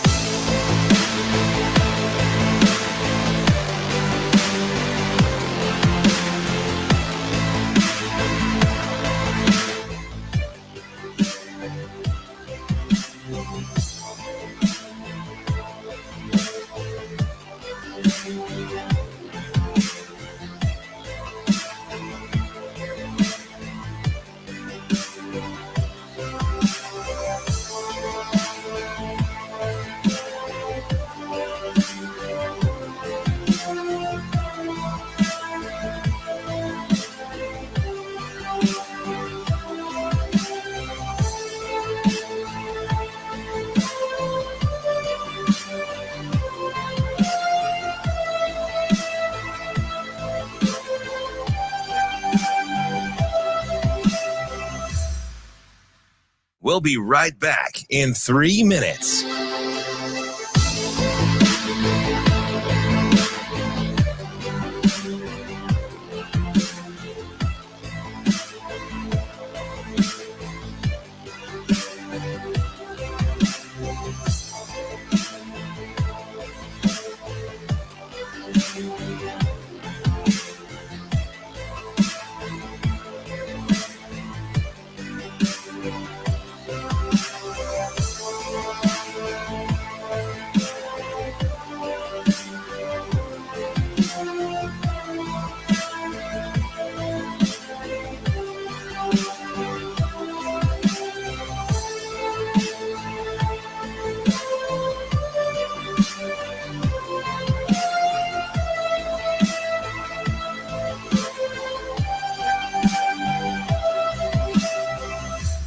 We'll be right back in 2 minutes.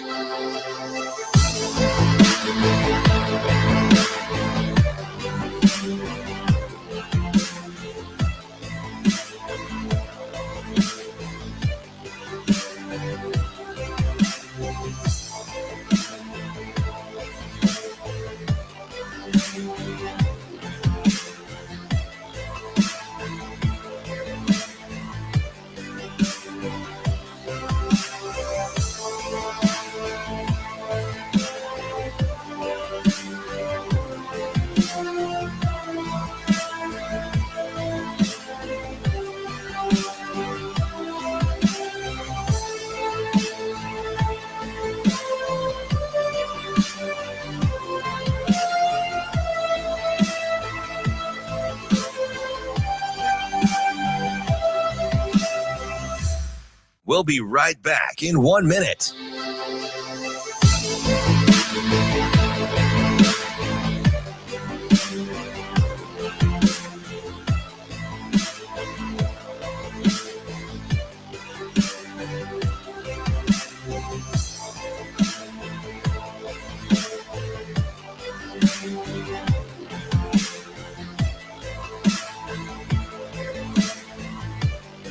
We'll be right back in 30 seconds.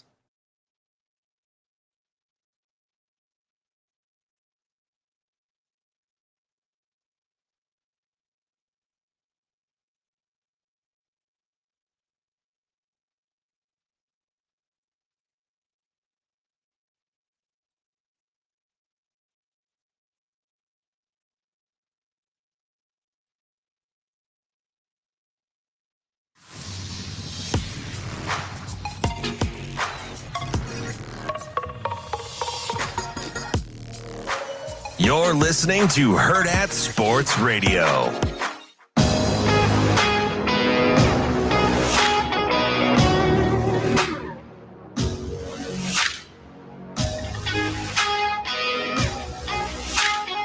Wrapping up hour number 2 here on Hurrdat Sports Radio on AM 590, ESPN Omaha, ESPN Tri-Cities. You can find us on Twitter, Facebook, and YouTube. And we are joined now on the Warhorse Sportsbook Hotline by Nick Athan. He is from ChiefsBlitz.com. They also have a YouTube channel of the same name. Nick, how are you this morning? I'm doing great. How you guys doing? We are doing well. You know, we talked to a 49ers writer yesterday, and one of the things that I asked him was about legacies that are on the line in the Super Bowl on Sunday. Obviously, it's a very different situation between Kyle Shanahan and Brock Purdy and Andy Reid and Patrick Mahomes. But I will ask you the same question. Out of Andy Reid or Patrick Mahomes, who stands to gain more from another Super Bowl victory between the quarterback and the head coach? That's a really good question. I think the legacy in this game means more to Patrick Mahomes than it does to Andy Reid. Now, that doesn't mean that Andy Reid doesn't want to win it.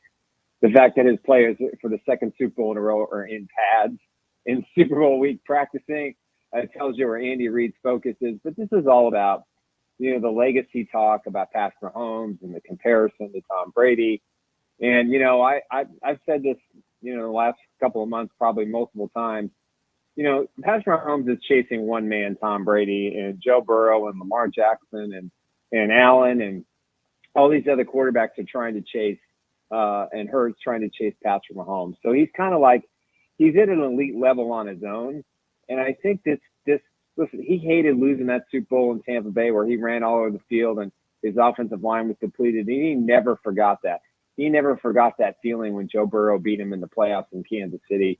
And for what he did last year without Tyreek Hill, and he comes back this year with an offense that isn't all that great. So to answer your question, I think this legacy game and this game is far more important to Patrick than anybody else. Nick, legacy talk is a fun story, but there's plenty of other great storylines in this game. And I think people wrote off way back at the start of the season one storyline that should be revisited right now, and that's the evolution of this Chiefs defense. If that wasn't seen this season, are the Chiefs in this spot today? The Chiefs don't even win the AFC West if it wasn't for this defense. And nobody is more shocked at the success of this defense when you look at snap one against the Detroit Lions through, the last snap against the Ravens. This defense has just played lights out. It's special. I'm an old dog. I still remember the 69, 70, 71 Chiefs. Those were the best two defenses I've ever seen in Kansas City. And I'd have to put this one pretty close to that, if not better, considering, the physical nature of the athletes that they're going up against now is far different than it was in the 60s and 90s.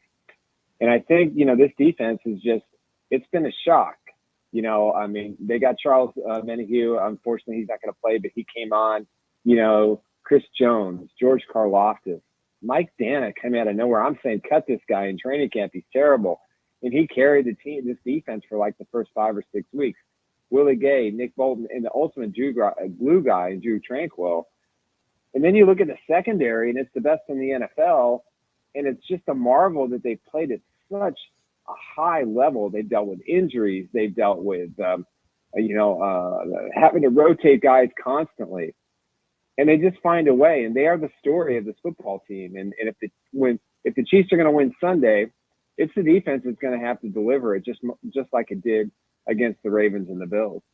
We're talking with Nick Athan. He covers the Kansas City Chiefs for ChiefsBlitz.com and also Chiefs Blitz on their YouTube channel. Nick, you mentioned the dominance of this defense, and you're absolutely right. But as you look at all the weapons the 49ers can throw at you, is there any area that gives you a little bit of place of concern where the matchup isn't something you love? Well, obviously you've got to stop Christian McCaffrey. The Chiefs played Christian last year in San Francisco, I think it was, and that was his first game after the trade from Carolina. And, remarkably, he played really well in that game. But everything goes through him. And I think if the Chiefs are successful at stopping it right now, I say this from somebody who's watched this Chiefs defense get torched against certain running backs. But when they've had to dial it up and fill gaps and bring pressure, they've done a really good job of stopping some really good running backs in the postseason. The Dolphins had the best running back tandem. The Bills had a great running back, and the Ravens had all those running backs. And the Chiefs just found a way to stop them. So for me, the biggest key is this, make sure that Christian McCaffrey is contained, keep him under 75, maybe 80 yards rushing, force Brock Purdy to throw the football. And, I am not as concerned about, the defense overall and going into this game facing all those weapons, because I just think the Chiefs defense is at such a high level right now that it's going to be difficult, I think, for the 49ers to score points and to get enough plays in that's going to offset the juggernaut of the Patrick Mahomes offense. Nick, we had some people in the chat today bring up Tyreek Hill. Think he's feeling any regret leaving KC in Mahomes' prime? Yeah, I think that I think some of his comments have come back to hurt him a little bit. But of course he is. He's never going to win a Super Bowl in Miami. Tua's never going to deliver the goods. Tyreek's already indicated that when his contract is up in a year or 2 more years, he's going to retire. So yeah, I think he has regret, but he went for the coin. And, he has every right to. I will never, ever tell an NFL player that I'm upset with him for going out and taking generational money from a team that was willing to give him $125 million. And, I would do it. You would do it. Anybody would do it. But, yeah, I mean, what the Chiefs accomplished last year without him and what they're accomplishing even this year without him. And there was a lot of talk. Oh, man, only if we had Tyreek this year. Well, where was all that talk last year? So the bottom line is, yeah, I'm pretty sure he's upset that but he's got his coin. He's got a lot of problems off the field. So I think the Chiefs made the right move when it's all said and done. Nick, you mentioned that offense, and, at times over the course of this year, it hasn't looked the best, but over the last handful of weeks, Travis Kelce's really started to play dominantly again. Isaiah Pacheco's looking good. You've even gotten some decent play out of that much maligned wide receiving core.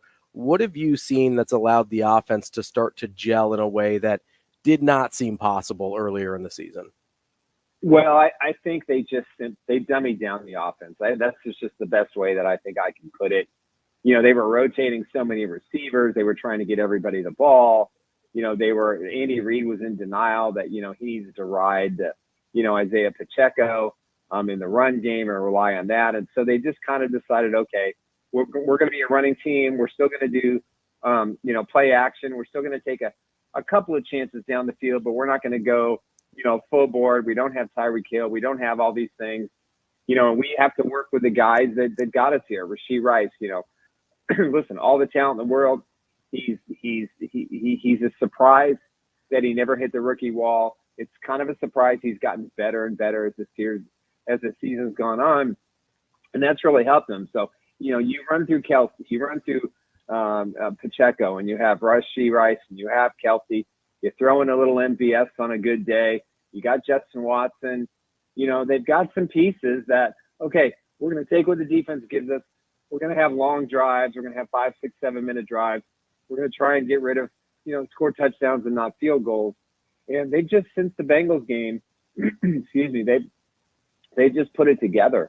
And they just simplified things. And Mahomes has accepted that, and Andy Reid's accepted it.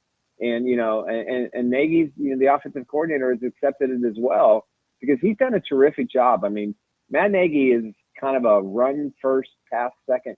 That's kind of always been his MO, and he did that in Chicago and was very successful for a period of time as the head coach of the Bears. And they finally just said, after that Raiders loss and being embarrassed and delivering, a lump of coal to 78,000 fans, they just kind of said, okay, this is what we are. This is what we have to be. And they did it against the Bengals. They did it against the Dolphins. They did it against the Bills and the Ravens, and they're going to probably do it again against the 49ers. Nick, as I sit here, I used to live with a Packers fan, and his biggest knock on the Packers was they never drafted a number one or a first-round wide receiver to give Aaron Rodgers what he needs. And I kind of think about that with the Chiefs a little bit, with how that offense is aging out. When Kelce leaves, if Rashee Rice doesn't keep hitting the marks that people are setting for them, is Mahomes one of those quarterbacks that doesn't need a first-round talent on the outside, and he's in that exclusive group? Or once Kelce is no longer a Chief and some of those pieces aren't there anymore, do you think we'll start to see some struggles possibly? It's possible. I mean, this is what I think about the receivers. I mean, I go back to the AFC Championship game against the Bengals, and they were at full strength, and they lost Juju Smith-Schuster, they lost Kadarius Toney. They were playing with wide receiver 5, 6, and 7, and they lost. And they lost Hardman as well. And Mahomes is in the third and fourth quarter throwing to MVS and receivers 5, 6, and 7. And what happened? They won the football game. I don't think it matters who's around him. I think, and that's clear this year. I mean, seriously, you look at this roster. I mean, it was like Kadarius Toney was going to be the guy. Richie James, who I thought was a terrific guy, was going to be that guy. Justin Watson, MVS. All these guys had really strong off seasons. They had good camps, and they had good preseasons. And they just kind of all fell flat with the drops and the lack of concentration and the penalties. And then Patrick has to deal with two offensive linemen that kind of struggled, for a lot of the season. And me, it's just like, it doesn't matter. I mean, I said this last week on another show. If Patrick Mahomes wins this Super Bowl Sunday, he's the GOAT. He's the greatest quarterback of all time. He's the greatest quarterback in the NFL that we will ever see. And it isn't about the number of Super Bowls. It's the fact that he will win 3 Super Bowls with 3 completely different teams, 3 completely different offensive personnel outside of him and Kelsey, which is pretty important. But if you look at it, it's like there's only 5 guys left from Super Bowl 54. And there were only, I think, 12 left or 11 left last year. And now there's, 4 or 5 or 6. It's remarkable. And a lot of these dings are on offense. And, when Kelsey hangs it up in a couple of years, yeah, we're going to see the change. But, maybe they draft a top flight tight end this year and they groom him for a year or 2. That's entirely possible. So I think if you're a Chiefs fan, you look at Mahomes and you look at, it's in our human nature. This is unprecedented time in Kansas City. I mean, I went 50 years without a Super Bowl. I mean, I get it. This is crazy stuff. 4 Super Bowls in 5 years and winning 2 of them so far. And you just look at all this and you think, well, when's the shoe going to drop? I think as long as you have 15, I think the shoe's probably not going to drop till he decides to hang up his cleats. That's just me. I think he's one of those generational talents that is just so driven and so remarkably prepared and so remarkably organized. And this year, if you look at him, forget anything you've seen on the field, he has spent time coaching these receivers. He spent time coaching the linemen, the tight ends, the backs. He has invested so much time in making sure that they understand what he's thinking and what you have to look at when I take the ball in my hands and I'm retreating in the pocket. And I think that's a remarkable accomplishment. That's Nick Athan from ChiefsBlitz.com. You can also find the Chiefs Blitz on YouTube as well. Nick, we appreciate your time. We'll talk to you again soon. All right. Thanks for having me in, guys. Appreciate you. More Hurrdat Sports Radio coming up next.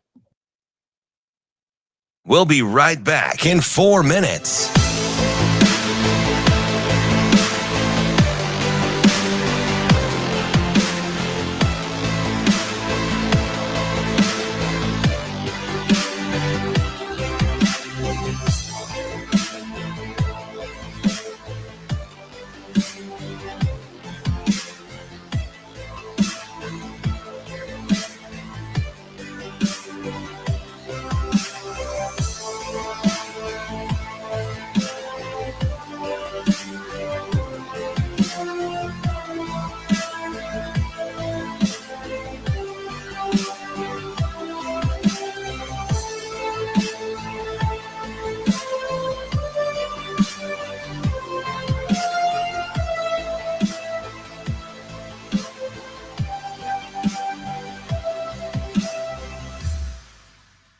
We'll be right back in 3 minutes.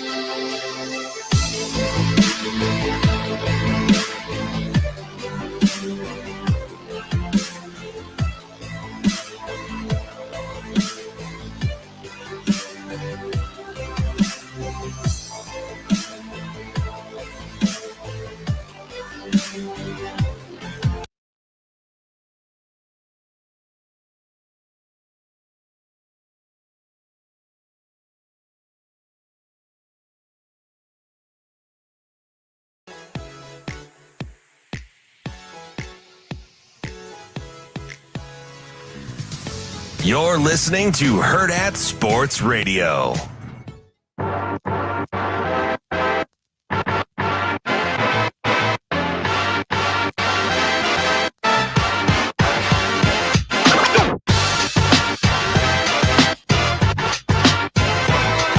Kicking off hour number 3 here on Hurrdat Sports Radio on AM 590, ESPN Omaha, ESPN Tri-Cities, and throughout the we're on KFOR in Lincoln as well. I'm Ravi, Lulla, Andrew Rogers here with me, and we are joined now on the Warhorse Sportsbook Hotline by Michael Bruntz of Husker 24/7. Bruntz, what's going on? So much. What's up? Oh, we're just living the dream over here, doing a little NFL Super Bowl talk. How's your world today on a relatively quiet National Signing Day. I can't imagine it's good after the Oakland news. Which one? So, oh man, just maybe the news of the mayor coming out in Vegas saying like, yeah, don't come. See you later. I'm okay with that. Well, I know you're an Oakland guy, but how do you know if your team's even going to be playing this year? Well, they'll play this year. Are you sure? The lease says they have to, but next year, beyond that, yeah, not my problem.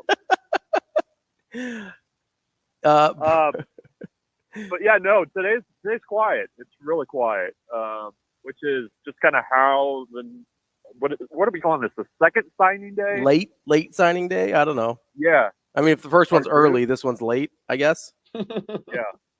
Signing day part on two. time. Part two. Yeah, that's just kind of the way it is now. I mean, you're waiting on a couple decisions. Matt Rule's going to talk because he hasn't in a while, and you don't have the normal early February stress, which isn't a bad thing. Bruntz, with the relative lack of stress, there are a couple decisions that Nebraska is waiting on here. I know the big one is Keona Wilhite. Seems like everybody feels pretty good about that. I've been searching. It doesn't look like we've seen an official commitment from him. Are you expecting that to be that one to go Nebraska's way though? On Wilhite? Yeah. Yeah. I mean, I think they're in a good spot for him. They also just picked up a commitment from Kamir Prescott. So if you guys want to do like a breaking news sound or something like that, you're welcome to. But no, I mean, I think with Wilhite, they're in a good spot. Things have kind of been trending towards UCLA like early in last week. And then I think, the news of Chip Kelly basically interviewing for every job that's available didn't do him any favors there. So I think Nebraska's in a good spot. He'll announce this afternoon at about 2:30, somewhere in there. And I think Nebraska stands a good chance to get him.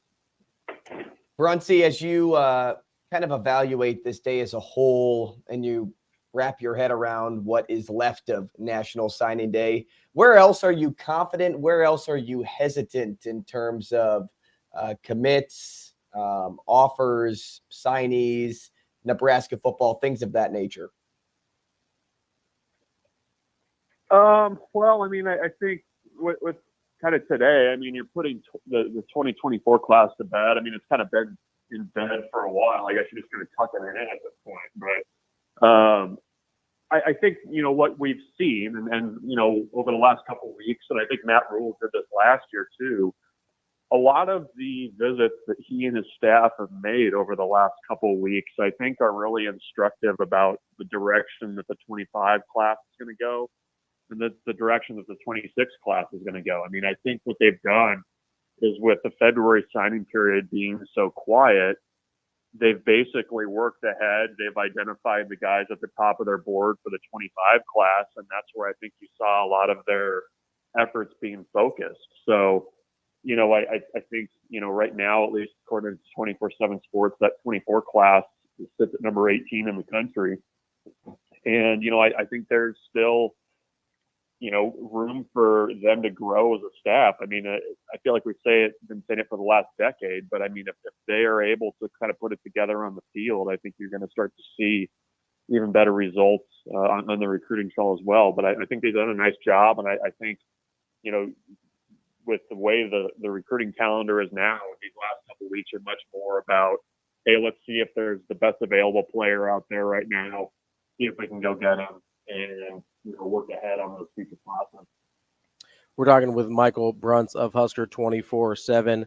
Bruntz, you mentioned that 2025 class, and weirdly enough, Nebraska's already got a decommit from the 2025 class in CJ Simon, who was part of that class for all of about 2 months. What do you know about that situation and how that played out? Both, I guess, his commitment on the front end and his relatively quick decommitment on the back end here that we saw, I believe yesterday it came down.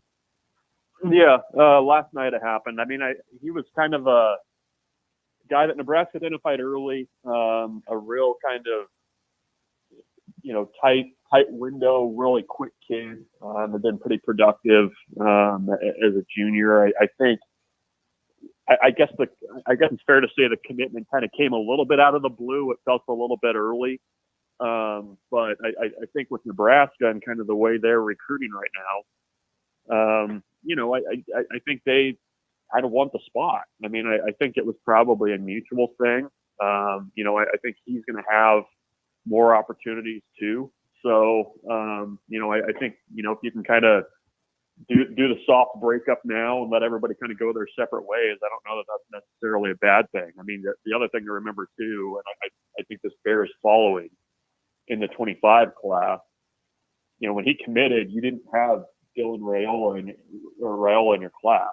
And I think that addition coming when it did, I mean, I think that kind of introduces you to a little bit wider pool of wide receivers. I think that's fair to say. So I'm curious to see as the 25 class goes along, if Nebraska is able to kind of benefit from that recruitment, because you didn't really have that opportunity in December to bring in a bunch of guys and really kind of have him peer recruit for the class. So I think you will see some benefit of that in the 25 class. Bruntz, before you officially shut the book of the 2024 cycle, I want you to open it back up, scan across the page. Outside of Dylan Raiola, who's the most impactful commit in your mind that has you saying, if anyone is going to make an immediate impact, it's this guy? I'm trying to think. So I lean more towards the offensive side of the ball. I think one guy, this is going to be a long answer for a short question. I think a guy that we're not talking about enough in this class is Ja'Cory Barney. He was in high school in Florida, was a quarterback, running back, wide receiver. I think he might have played a little bit of defensive back too. And with the ability to enroll early, to focus on only wide receiver, I think he's got a chance to get in that mix early. I know that's a tougher position, I think, than most people assume, to get on the field and play right away. But I think that, to me, is the position that has a little bit more of a wider road to potentially get the playing time with. So I think that's one direction I would go. I mean, Carter Nelson to me is a little bit of the wild card, because Nebraska doesn't really know how they're going to use him. And if he was just a straight tight end, I would say, you might have a little bit of time there to wait. But I think he's got a chance to get in there a little bit sooner than what a lot of people assume coming out of the 8-man ranks. I mean, I think from what he showed in the two showcase games, the All-American Bowl and the Polynesian Bowl, I think I don't know that the learning curve is going to be quite as steep as what people assume. So those are two guys I would probably lean towards right away of having some kind of impact.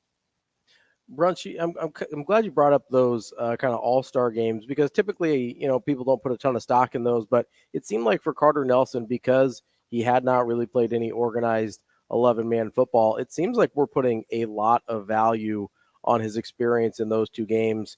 Maybe also because it's a totally different level of competition that he faced in some of the smaller classes in Nebraska. Is that kind of how you perceived this? Because I'll be honest, I wasn't really thinking of Carter Nelson as a guy that could have an instant impact last year until these all-star games. I was like, maybe he's coming along a little bit faster than we thought.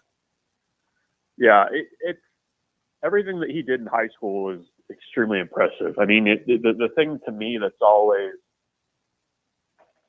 a little bit interesting with his highlights even. And I don't know if it's the competition he played or just, what he was asked to do. Because, I mean, he basically did everything. Mm-hmm. It always seemed to me like he was always moving at like 3/4 speed. And you were kind of always wondering, like, what does this look like if he just absolutely lets it rip? And I think there was a lot of intrigue with, how he was going to adjust. I mean, the thing is too, is a lot of guys don't have that level of competition every day in their high school careers. I think people kind of forget that. But, you know, I think with him, it was like, okay, is he going to, you know, be really dialed in, accept the coaching? Is he, you know, going to be overwhelmed? You know, how is it going to affect it? And I from talking to people, you know, they really liked what he did. I think he impressed people with not only, you know, what his ability is, you know, what the athletic traits are, but also just his mental approach to wanting to kind of learn everything, because it was all new to him. So I think that helps. I mean, I think, you know, if a guy comes in with the right attitude, I think that matters almost as much as just pure athleticism when you're talking about getting on the field as a true freshman. Bruntz, especially locally, what have you really liked about this staff's efforts to control their own destiny, never really feeling like they're behind the 8 ball against other schools? Well, I mean, I think we've talked about this. I mean, I think the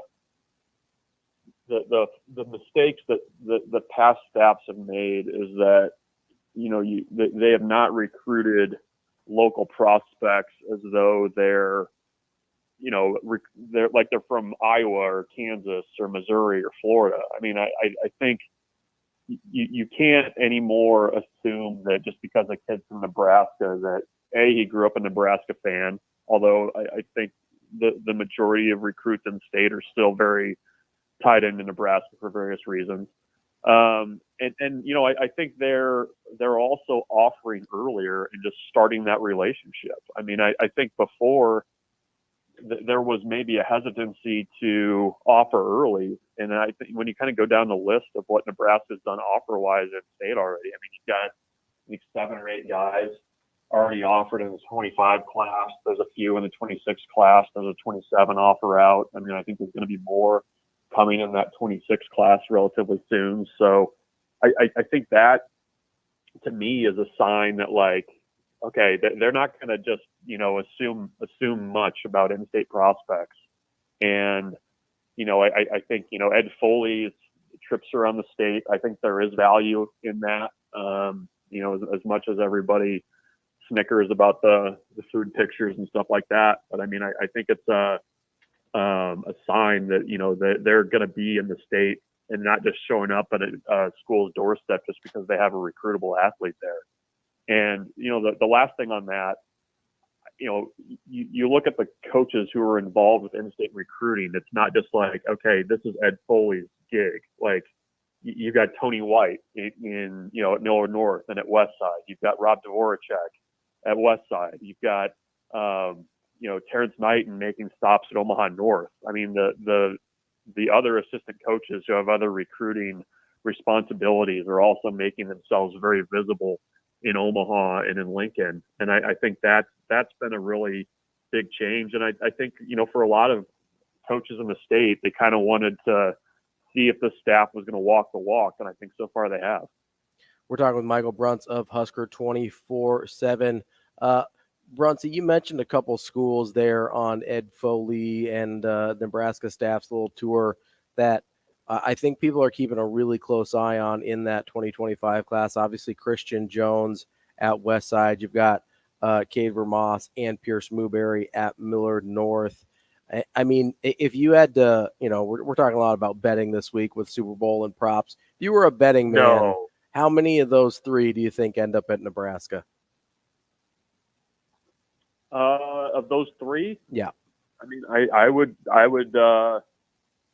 mean, it's not a first inning parlay, but I mean, I would say Nebraska's got a really good chance to get all 3. I mean, you've already got Vermoss in the class. I think they're in a really good spot with Pierce Newberry. You know, I think my crystal ball on 24/7 Sports has them going to Nebraska.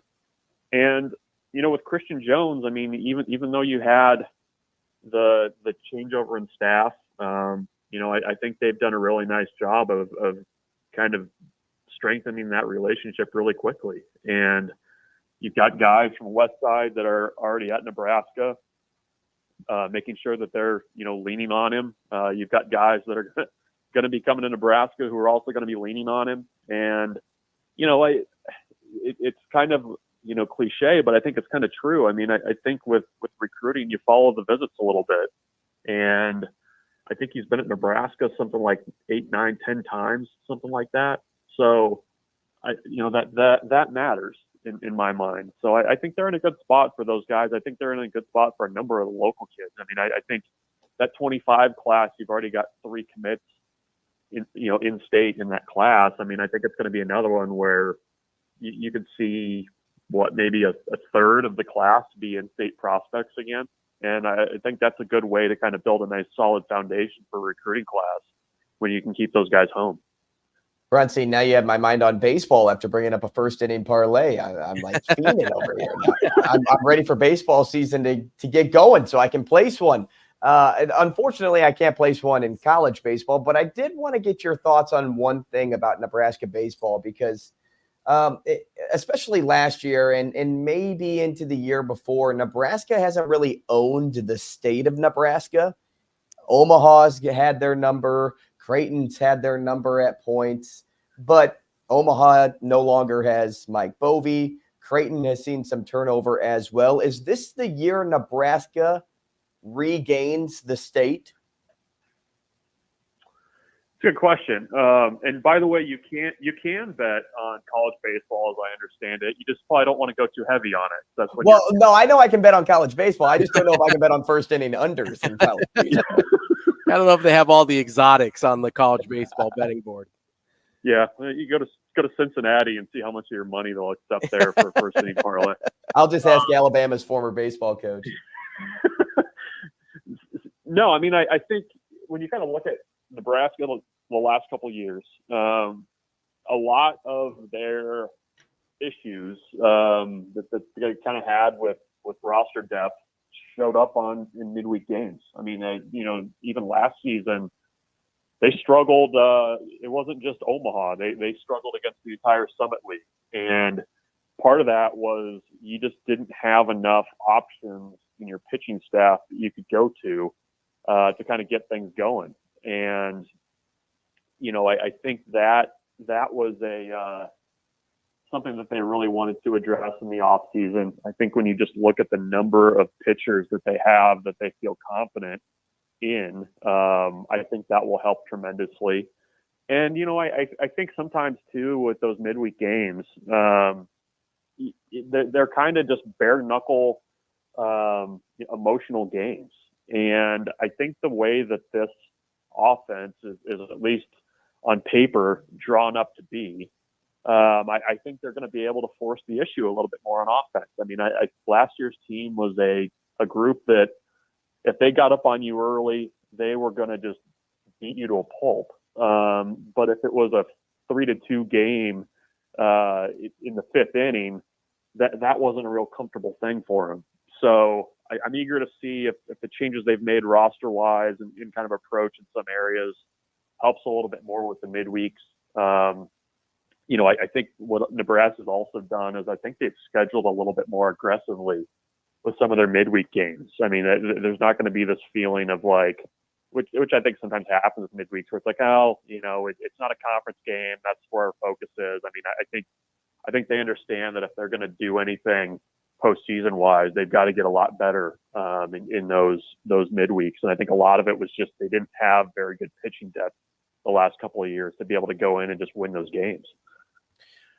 Bruntz, before we let you go here in a few minutes, obviously Nebraska baseball kicks off the season a week from Friday, so we'll check back in with a little more baseball talk next week. But tonight, the men's basketball team hits the road again against Northwestern. As you look at this game, as you look at the way Nebraska's season is wrapping up with the final handful of games here, how are you feeling and how kind of desperate are you starting to get in terms of finally getting one of those conference road games? Yeah, I mean, this would be a good one to have. I mean, I think when you look at what's left out there, I mean, I would not to, go all Nebraska against Purdue, but I mean, the last couple ones feel a little bit more gettable than this one. But I do think that, this would be a really nice win for Nebraska. I think it would be it would come at a good time too, because I mean, they've been playing better basketball recently, but you're kind of entering that home stretch where you need to be playing good basketball, and kind of starting that stretch with a win on the road against a pretty good Northwestern team. I mean, I think that would do a lot of good for Nebraska in a lot of ways. And the thing too, Northwestern's coming into this game kind of in a similar fashion where it's not necessarily their last stand. They're also a team that kind of needs something good to happen. So Nebraska's going to have to play really well. They're going to have to really kind of take care of their business on the glass and play good defense. But this is a sneaky big game with, I think, a lot of upside for what it can do for Nebraska's resume and kind of just their approach the rest of the year. Bruntz, not just their road record, but just their record in general. What does that have to look like for the Huskers, for you to comfortably say the Huskers will go dancing with this total? If they get to 11-9 in conference, I feel like I would be feeling pretty good at that point. Certainly who the wins are against, how they happen, all that stuff, that matters. But I feel like if you kind of got to that point, you'd feel okay about where things are. And then maybe you're, maybe just playing for seeding in Minneapolis, you get another game up there or something like that. But that to me for about a month has felt like the magical number for Nebraska is if you can get to above 500 in conference play, they should probably be okay in my mind. But I mean, what do I know? I thought that 18 team was probably a team that could win a couple games in the NCAA tournament and ended up having to travel in the NIT. So I'm not good on the bracketology usually, but I think 11-9 is the number in my head. All right, Bruntz, a little out of your wheelhouse here, but I like to stretch your expertise a little bit as you're, we're in Super Bowl week here. You have a Super Bowl pick for us? Well, I'm rooting for the 49ers. I mean, I think that's pretty much a given with the two teams involved. But I don't know. I mean, I think it should be a pretty good game. I mean, I'm not expecting a blowout either way. I'm sure that just because of the way things work, I'm sure Kansas City is probably going to win. So I'll be rooting for the 49ers, and I'm sure that the Chiefs will get some late call that they shouldn't get, that the Chiefs always get. So hopefully the 49ers are able to do something there. But I think the Chiefs win, but I'm rooting for the 49ers. You and me both, Ravi. That's Michael Bruntz, Husker 24/7. Bruntz, we will talk to you again next week. Thanks, guys. See you. Hey, Coming up next, we've got Anna Bellinghausen from Hurrdat Sports here on Hurrdat Sports Radio.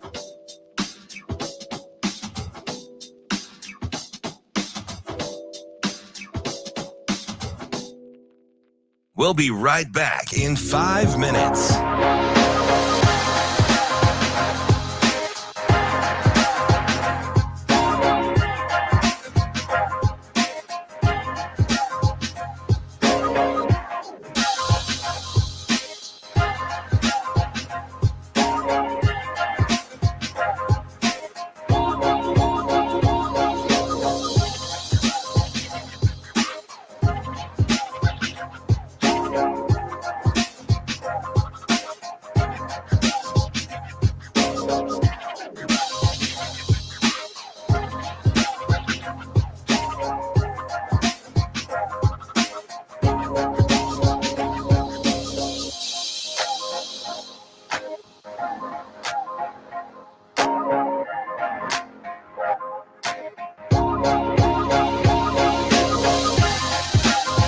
We'll be right back in 4 minutes.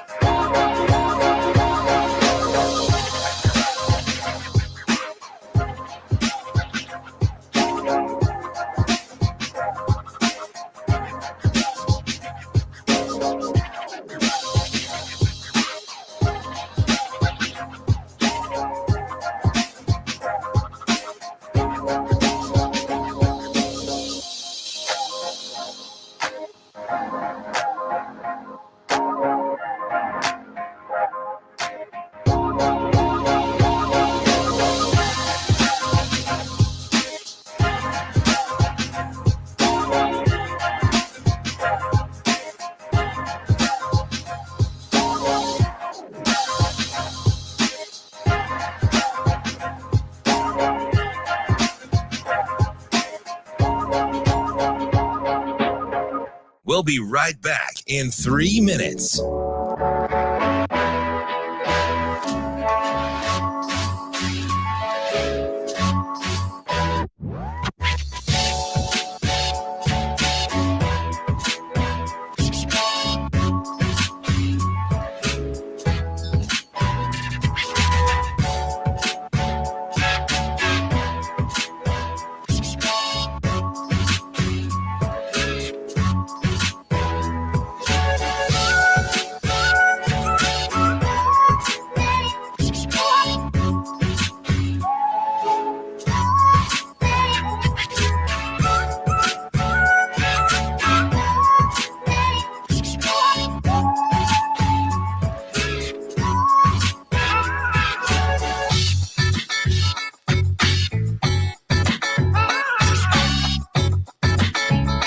We'll be right back in 2 minutes.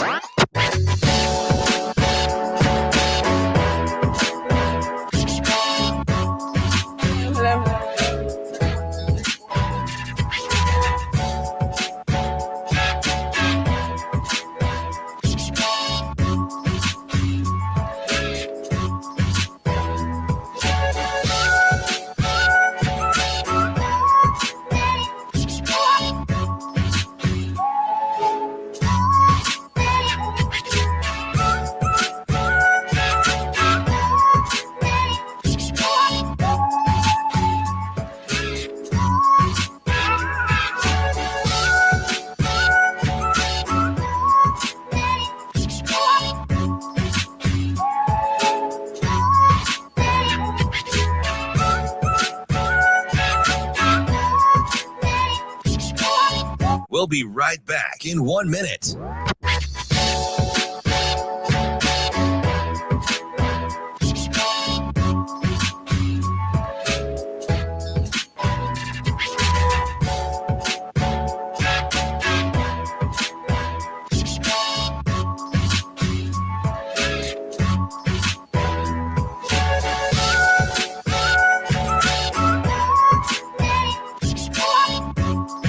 We'll be right back in 30 seconds.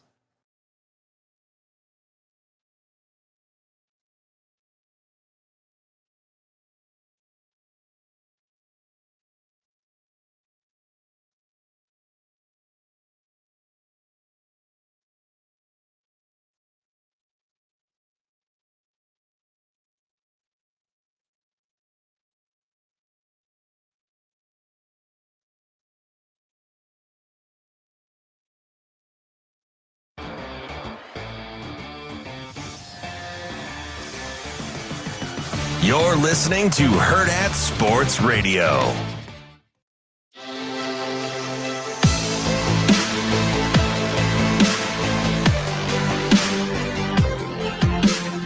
Welcome back to Hurrdat Sports Radio here on AM 590, ESPN Omaha, ESPN Tri-Cities, and KFOR here in Lincoln. Before we get to our friend Anna Bellinghausen, our Hurrdat Sports colleague, I want to tell you about our friends at the Team Jack Foundation.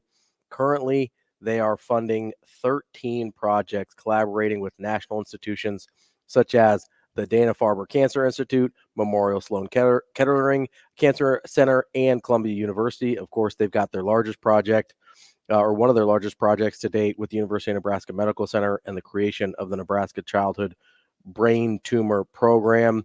They've raised over $12 million to date and counting. And the whole reason they're doing this is to find better treatments for kids fighting brain cancer and one day find a cure. The treatments currently used are almost 50 years old, and they are highly toxic to the children. Even if they survive the brain tumor, they're often left with lifelong issues and deficits due to the toxic treatments that are required.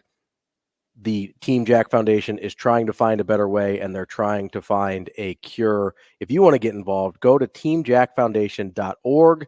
They've got events going on. You can donate directly from the website, and there's all sorts of ways to get involved. Make sure you check out teamjackfoundation.org. Anna, how are you this morning? I'm great. I'm just getting ready to leave for waste management tomorrow, so I'm pumped up. Cam, is her mic on? It sounds like Anna is like at the Waste Management right I was now. she's Yeah, I'm yelling from afar. there we go. Yeah, There she is. there's We had Anna a Bellinghausen. FedEx delivery right at the last second there, which is perfect timing. So That's all right. Buzzer beater FedEx guy came to the door. Getting in under the wire there. I saw him peeking in. I was like, but I'm on the radio. There's not a lot I can do here. Anna, you're heading out tomorrow to the Waste Management Open. Have you been out there before or this first time? This is my second time. Okay, you went last year? So I'm a veteran now. Are you what was your favorite part about it last year? Not seeing any golf was my favorite part. Just hanging out in the sun. Unfortunately, they're having like this weather event called the Pineapple Express. It's also a raunchy 2000s movie, but they're having this like tropical sort of storm from the Pacific Ocean. It's been moving over through California. If you've seen all the flooding.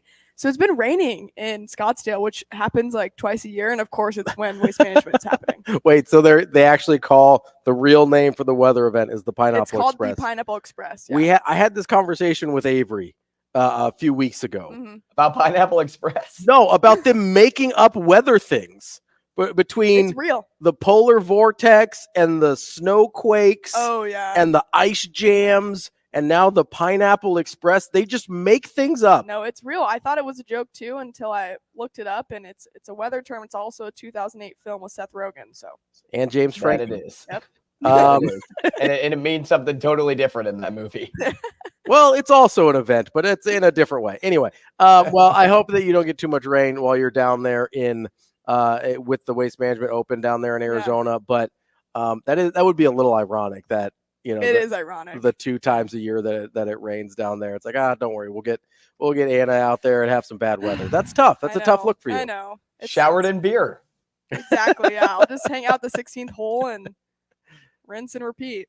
There you go. So you're heading out on Friday. Do you have like a game plan that how you're gonna attack this thing this year? So we're going Friday, Saturday. Last year we only went out Friday, but Saturday is usually the most fun day because that's the most amount of people that go. Sunday could probably also be fun, but it's Super Bowl Sunday, so we're gonna skip out on the tournament the last day, even though that could be the most fun to see who wins and all that. But can't miss the Super Bowl. I know we're gonna watch the Super Bowl, of course, yeah, so we can't miss that. But well, yeah. Well, Anna just said she's not watching a lick of golf, so she's not going on Sunday. I plan to not watch the golf on Saturday. We're doing a party bus to and fro, which is a good idea because parking there and just trying to get an Uber there is absolutely impossible because it's just out on a golf course and you just can't transport yourself. So we're going on a little party bus and hopefully we all end up back on it. I like that outside the box thinking. You're like, listen, Uber's too expensive. Yep. Can't get a cab. It's probably the same price to do a party bus versus an Uber out there, and way more fun, right? Yeah, I mean, that's the way to go. I like the outside the box. I thought maybe you were going to have like one of the Hummer limos or something come pick you up. That'd be sweet. But listen, party bus is pretty good. That's pretty good. So I know that Andrew wanted to make some picks with the Waste Management Open, which is it's funny. There's a Waste Management truck that just drove by. That's some product placement here. Sponsored? You can't see it, but I can. No free plugs. No free shout outs. So Andrew is the biggest golf guy here. Anna, as she mentioned, not going to watch any golf. No, we're going to make picks interested. anyway. I'm probably going to follow along on the internet like I tend to do for these things. Because, listen, there's too much college basketball. There's Super Bowl. I got a lot going on this time of year, Andrew. But I do want to make some picks. So here's the rules. We're taking 3 total golfers, right, Andrew? Yep. 3 total. One has to be at least plus 4,000 for our sleeper. And then the other 2 can be anybody we want, right? So, Andrew, do you want let's do this like snake draft style. Yes. And so I just did a list randomizer. And since I'm away and I got picked as number 1, you guys weren't going to believe me. So I chose to run it back. And now I'm the 3rd pick and Ravi's the 1st pick. Okay. So for the sake of my, just so I don't have to hear the headache from you two back in Omaha, I chose to get the 3rd pick here. You're so gracious. What a guy. What a guy. All right. So You guys wouldn't have believed me anyway. Listen, my number 1 pick. I'm not gonna overthink this. My guy Scotty Scheffler has the best odds. I've got him at plus 500. Listen, I'm gonna go with the number. Listen, don't overthink. I'm talking to you, Andrew, Bears fan over here. Don't overthink Caleb Williams. All right, make the pick. I'm taking Scotty Scheffler, number 1. Yeah, Scheffler eyeing a three-peat. He's looking to become the first PGA player to complete a three-peat since Steve Stricker at the 2011 John Deere Classic. He's one of the more consistent golfers. I mean, he tied for 5th, tied for 17th, tied for 6th so far in 2024. His ball striking numbers are just absolutely unmatched, and he's not traditionally a good putter, but it served him well at TPC Scottsdale, and if he has an average or better week, he's got a great chance of winning. That's exactly what I was going to say. I was going to talk about his ball striking numbers, but I didn't get to it. I didn't want to take too much time.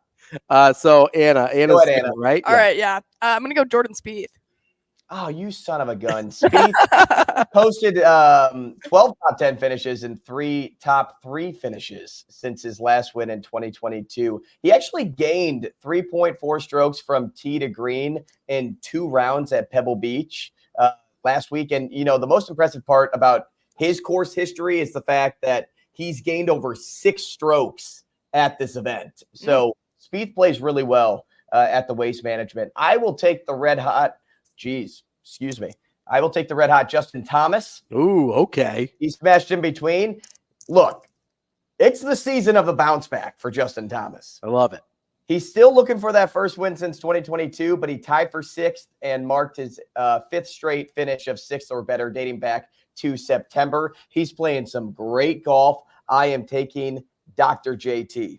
Now I get back picks, right? Yep. Okay. Snake drafting. You got it. So I love the way, and I really wanted to go Wyndham Clark here because I think momentum is huge in golf, but I'm going to go with Benny On. Ooh, okay. 5 previous starts at the Waste Management, owns 2 top 10s, 4 top 25s, never fails to break 70 in his 10 Thursday, Friday rounds. He's made 5 cuts and 5 trips, finishes well at this event. I'm going with Benny. So what are his odds? I don't see him. He should be 2,800. Yep. If I remember correctly. Plus 2,800. Okay, there we go. All right. So let me document this real fast because I got to make sure we know. Yeah, we got. Are you putting bets in for me? We got to find. Yeah, I believe you can bet in Arizona, can't you? I can. Yeah. You got it covered over there. All right. So Andrew's writing these down so we can figure out who the winner is on Monday. I'm gonna go because I get one more under 4,000, right? Mm-hmm. That is correct. Or you can go above just because you want to. I want to go Max Homa here. Ooh, I believe he's the 3rd best odds. Mm-hmm. Yeah, that's what I've got Plus him at. 1,800. Yeah. I don't really have a lot on Max Homa. I just know that he's been playing really good golf too as of late, and he, at least on the back end of last year, he was playing some of his best golf. So I think the odds makers are respecting him. Yeah. Yeah, no, I know. I mean, listen, I don't dive into the numbers and stuff like you do, but he's a guy that's been playing well. As you mentioned, last year he was playing some of his best golf. I think they're expecting that to carry over. All right, 2nd round pick, hurry. Sam Burns. I love it. We got 20 seconds. Lightning round sleepers. Round. Go ahead. I've got Adam Scott. All right, Anna, go ahead. I'll pick last. Alex Noren. And I'm going with Thomas Detry. Ooh. There we go. Mark it down. Coming up next, you know, it's my favorite time of the week. It's time for trivia. Time to get beat. I'm talking trash this time. All right, we'll see how it goes. Hurrdat Sports Radio coming up next. We'll be right back in 4 minutes.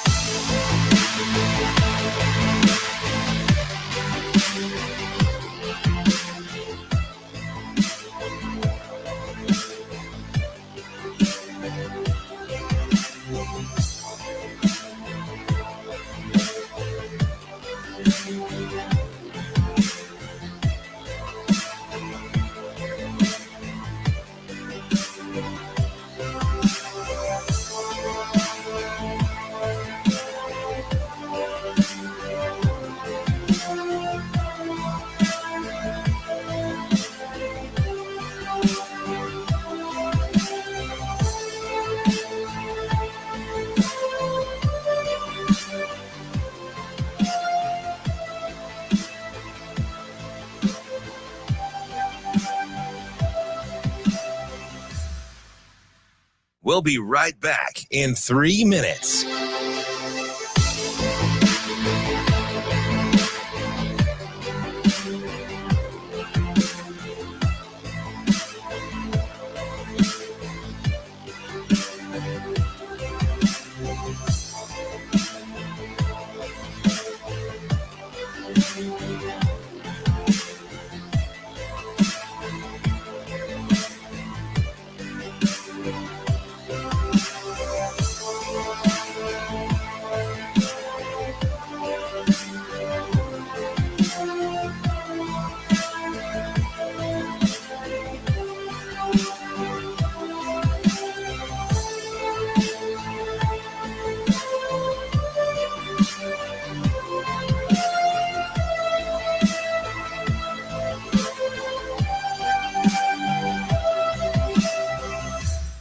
We'll be right back in 2 minutes.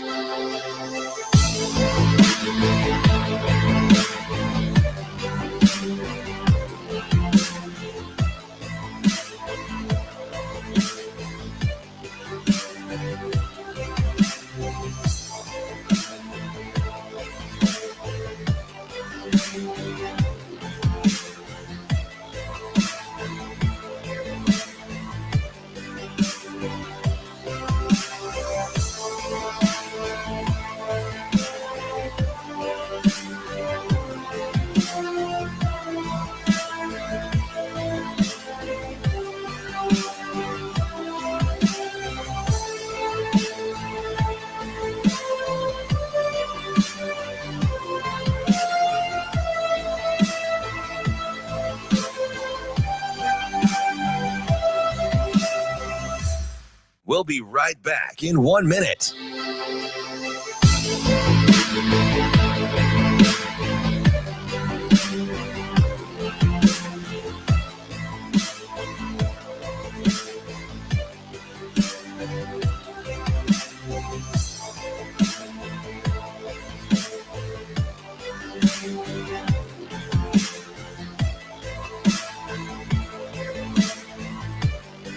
We'll be right back in 30 seconds.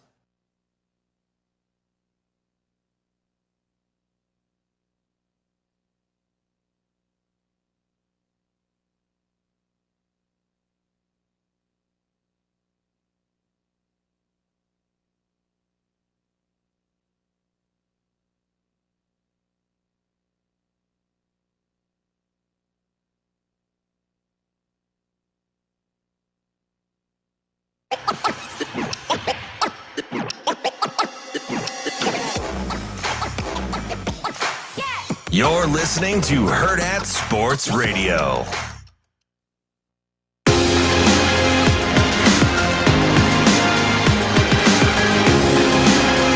Wrapping up the show here on a Wednesday on Hurrdat Sports Radio and 590 ESPN Omaha. ESPN Tri-City and KFOR. Twitter, Facebook,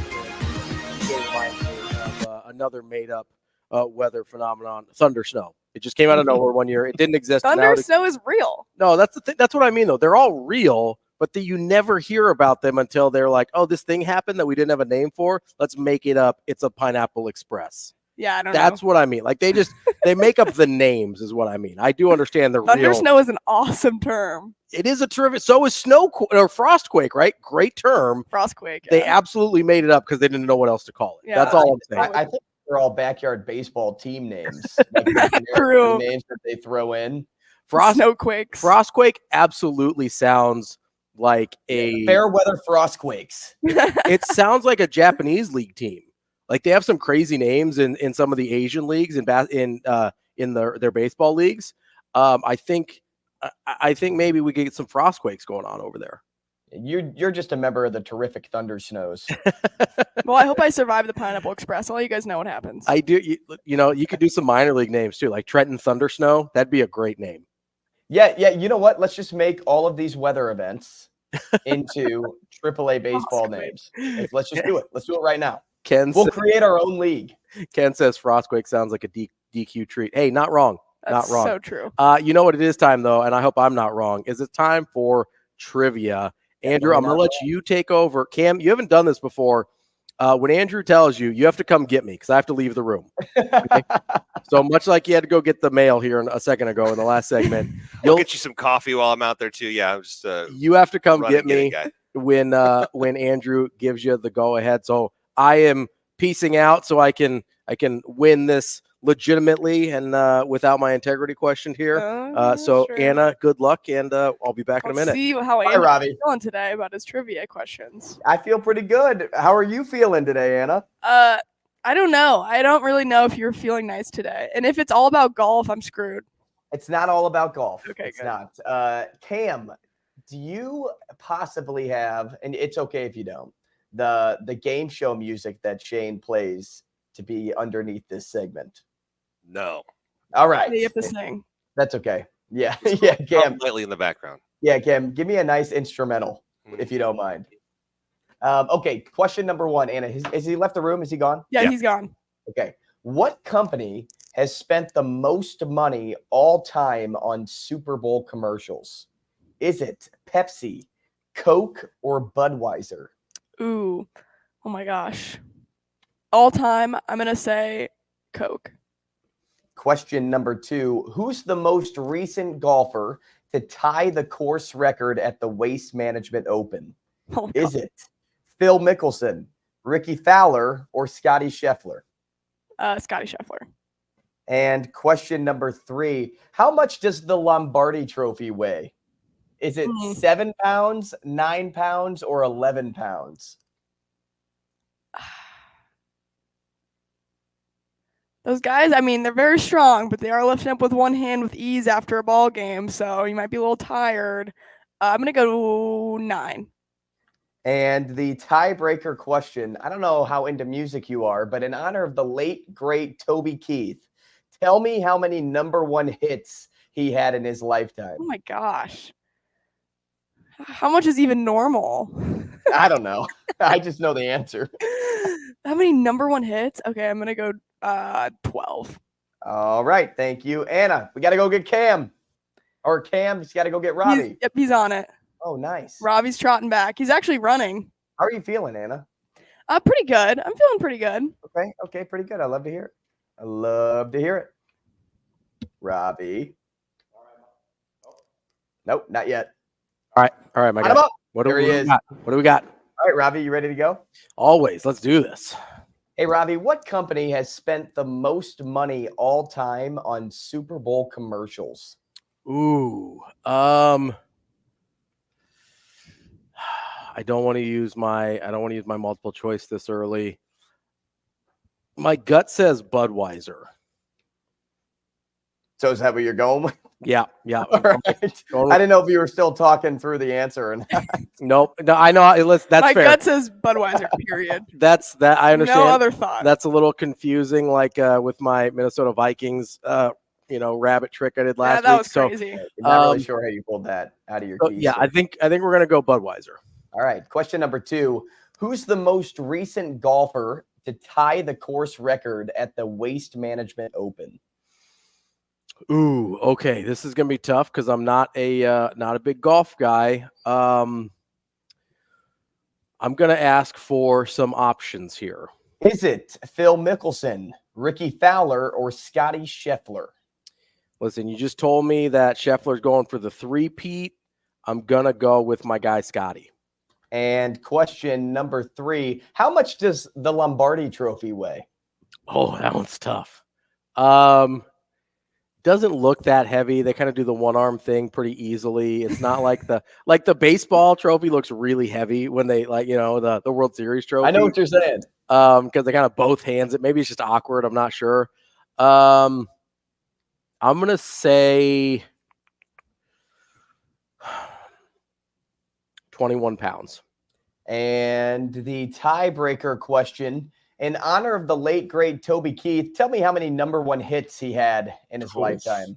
You're hitting me with golf and country music, man. Like, I really feel like you're working against me. This was targeting. It was. I feel. I haven't seen a flag. I feel like this is targeting. We're gonna throw Andrew out of the game. He's gonna miss the next half. No. Number 1 hits. So this is like just on the country charts, I'm assuming. Do we know where is this coming from? I just looked up number 1 hits by Toby Keith and got the number. All right. Well, that doesn't help me at all. I knew I should have saved. I knew I should have saved my. Although this is the tiebreaker, so tiebreaker. So it's just closest to. All right. I'm gonna go 7. Thank you, Ravi. All right, let's go through the. I don't feel good. I don't feel good about this I kind of feel good now. I feel terrible. This might be my first W. It might be. This is not my sweet spot. This is good. I like to challenge Ravi on a variety of days. Okay, question number 1. What company has spent the most money all time on Super Bowl commercials? Anna, you said Coke. Ravi, you said Budweiser. The answer is Budweiser. Let's go. I was thinking like back in the day, maybe they didn't allow the alcohol ads or something. So you also have to remember though, the money has gotten more, like the spots have gotten more expensive. Yeah, that's true. So that probably weighs out the longevity too. That's fair. Question number 2, who's the most recent golfer to tie the course record at the Waste Management Open? You both said Scotty Scheffler. You both are incorrect. Oh, no. Is it Ricky? It is Phil Mickelson. Oh, Phil. Come on, Phil. I think the course record's like minus 28 too. It's insanely It's aggressive. It's an yeah. it's an aggressive course record. And question number 3, how much does the Lombardi Trophy weigh? Ravi, you said 21 pounds. Anna, you said 9 pounds. The answer is 7 pounds. Oh, dang. So I win that one. 7 pounds. All right, so we're tied. So no, Ravi, you took it home. 1-0. I know. I got we it wrong. both missed. It wasn't we close both too. missed. I forgot that Right. was the tiebreaker. Yep. And the tiebreaker question, how many hits did Toby Keith have? The answer is 20. So Anna, you would have had him on the tiebreaker because Let's you go. said 12. That's all right, though. Now, Amazing Daniel did say in the chat, and like I said, I just looked up how many number 1 hits did he have, and 20 was the answer I found, because he said the overall charts and country charts are significantly different. And I'm not arguing that at all. I just don't know the actual number. So 20 is the country chart number. Okay. Well, I don't think he would give the question if it was going to be 0, like on the actual top 100 charts. So I was like, I got to go a high number then. Yeah, Right. that's fair. No, that makes So sense. I kind of thought country. No, that makes sense. Yeah, I don't even know. I can't even find if he had any overall number 1s, but I doubt it. That's I highly doubt it.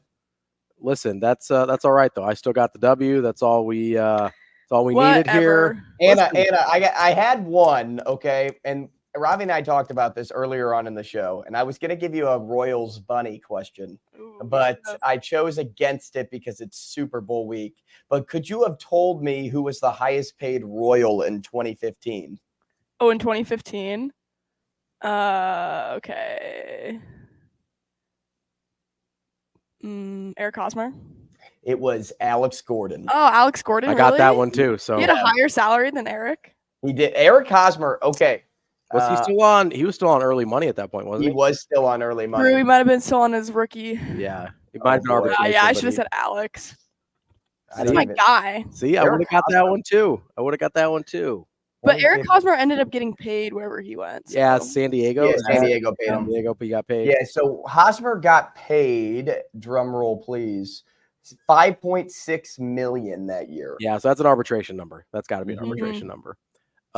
That is Bobby Wood Jr. just got paid. He did just And that's why I was going to bring it up. That's Yep. why we were talking about. How you feel? You guy, feel good I- about Bobby Witt? Oh my gosh, Bobby Wood Jr. is one of my favorite people ever. Just from knowing him in Omaha and working with the Storm Chasers, like he is just goes about his work the same every single day. He's so humble and he just doesn't really take it for granted. Like he's still a kid out there playing, and I don't know. I'm just so happy to see him get what he deserves, and I'm really glad the Royals are putting in that money. I was gonna say that's the more shocking part, Yeah. right? Not that he earned the contract, Right. but the Royals actually paid it. True or false? We got about 30 seconds here. Bobby Witt Jr. would be a more appropriate name for a NASCAR racer. Yeah. Like every time I hear Ricky Bobby, every time it's probably because of Ricky Bobby, Yeah. right? But Bobby Witt Jr. sounds like a classic, like out of Central Casting It does. NASCAR He's a Southern driver. boy too. See, it makes sense. He'll have the little drawl and everything, but he is going to have a nice draw on his bank account. He's getting about $26 million a year. Good for Bobby Witt Jr. Anna Bellinghausen, thank you so much for joining us. Have fun at the Waste Management Open. Thanks, Andrew Anna. and I will be back tomorrow here on Hurrdat Sports Radio.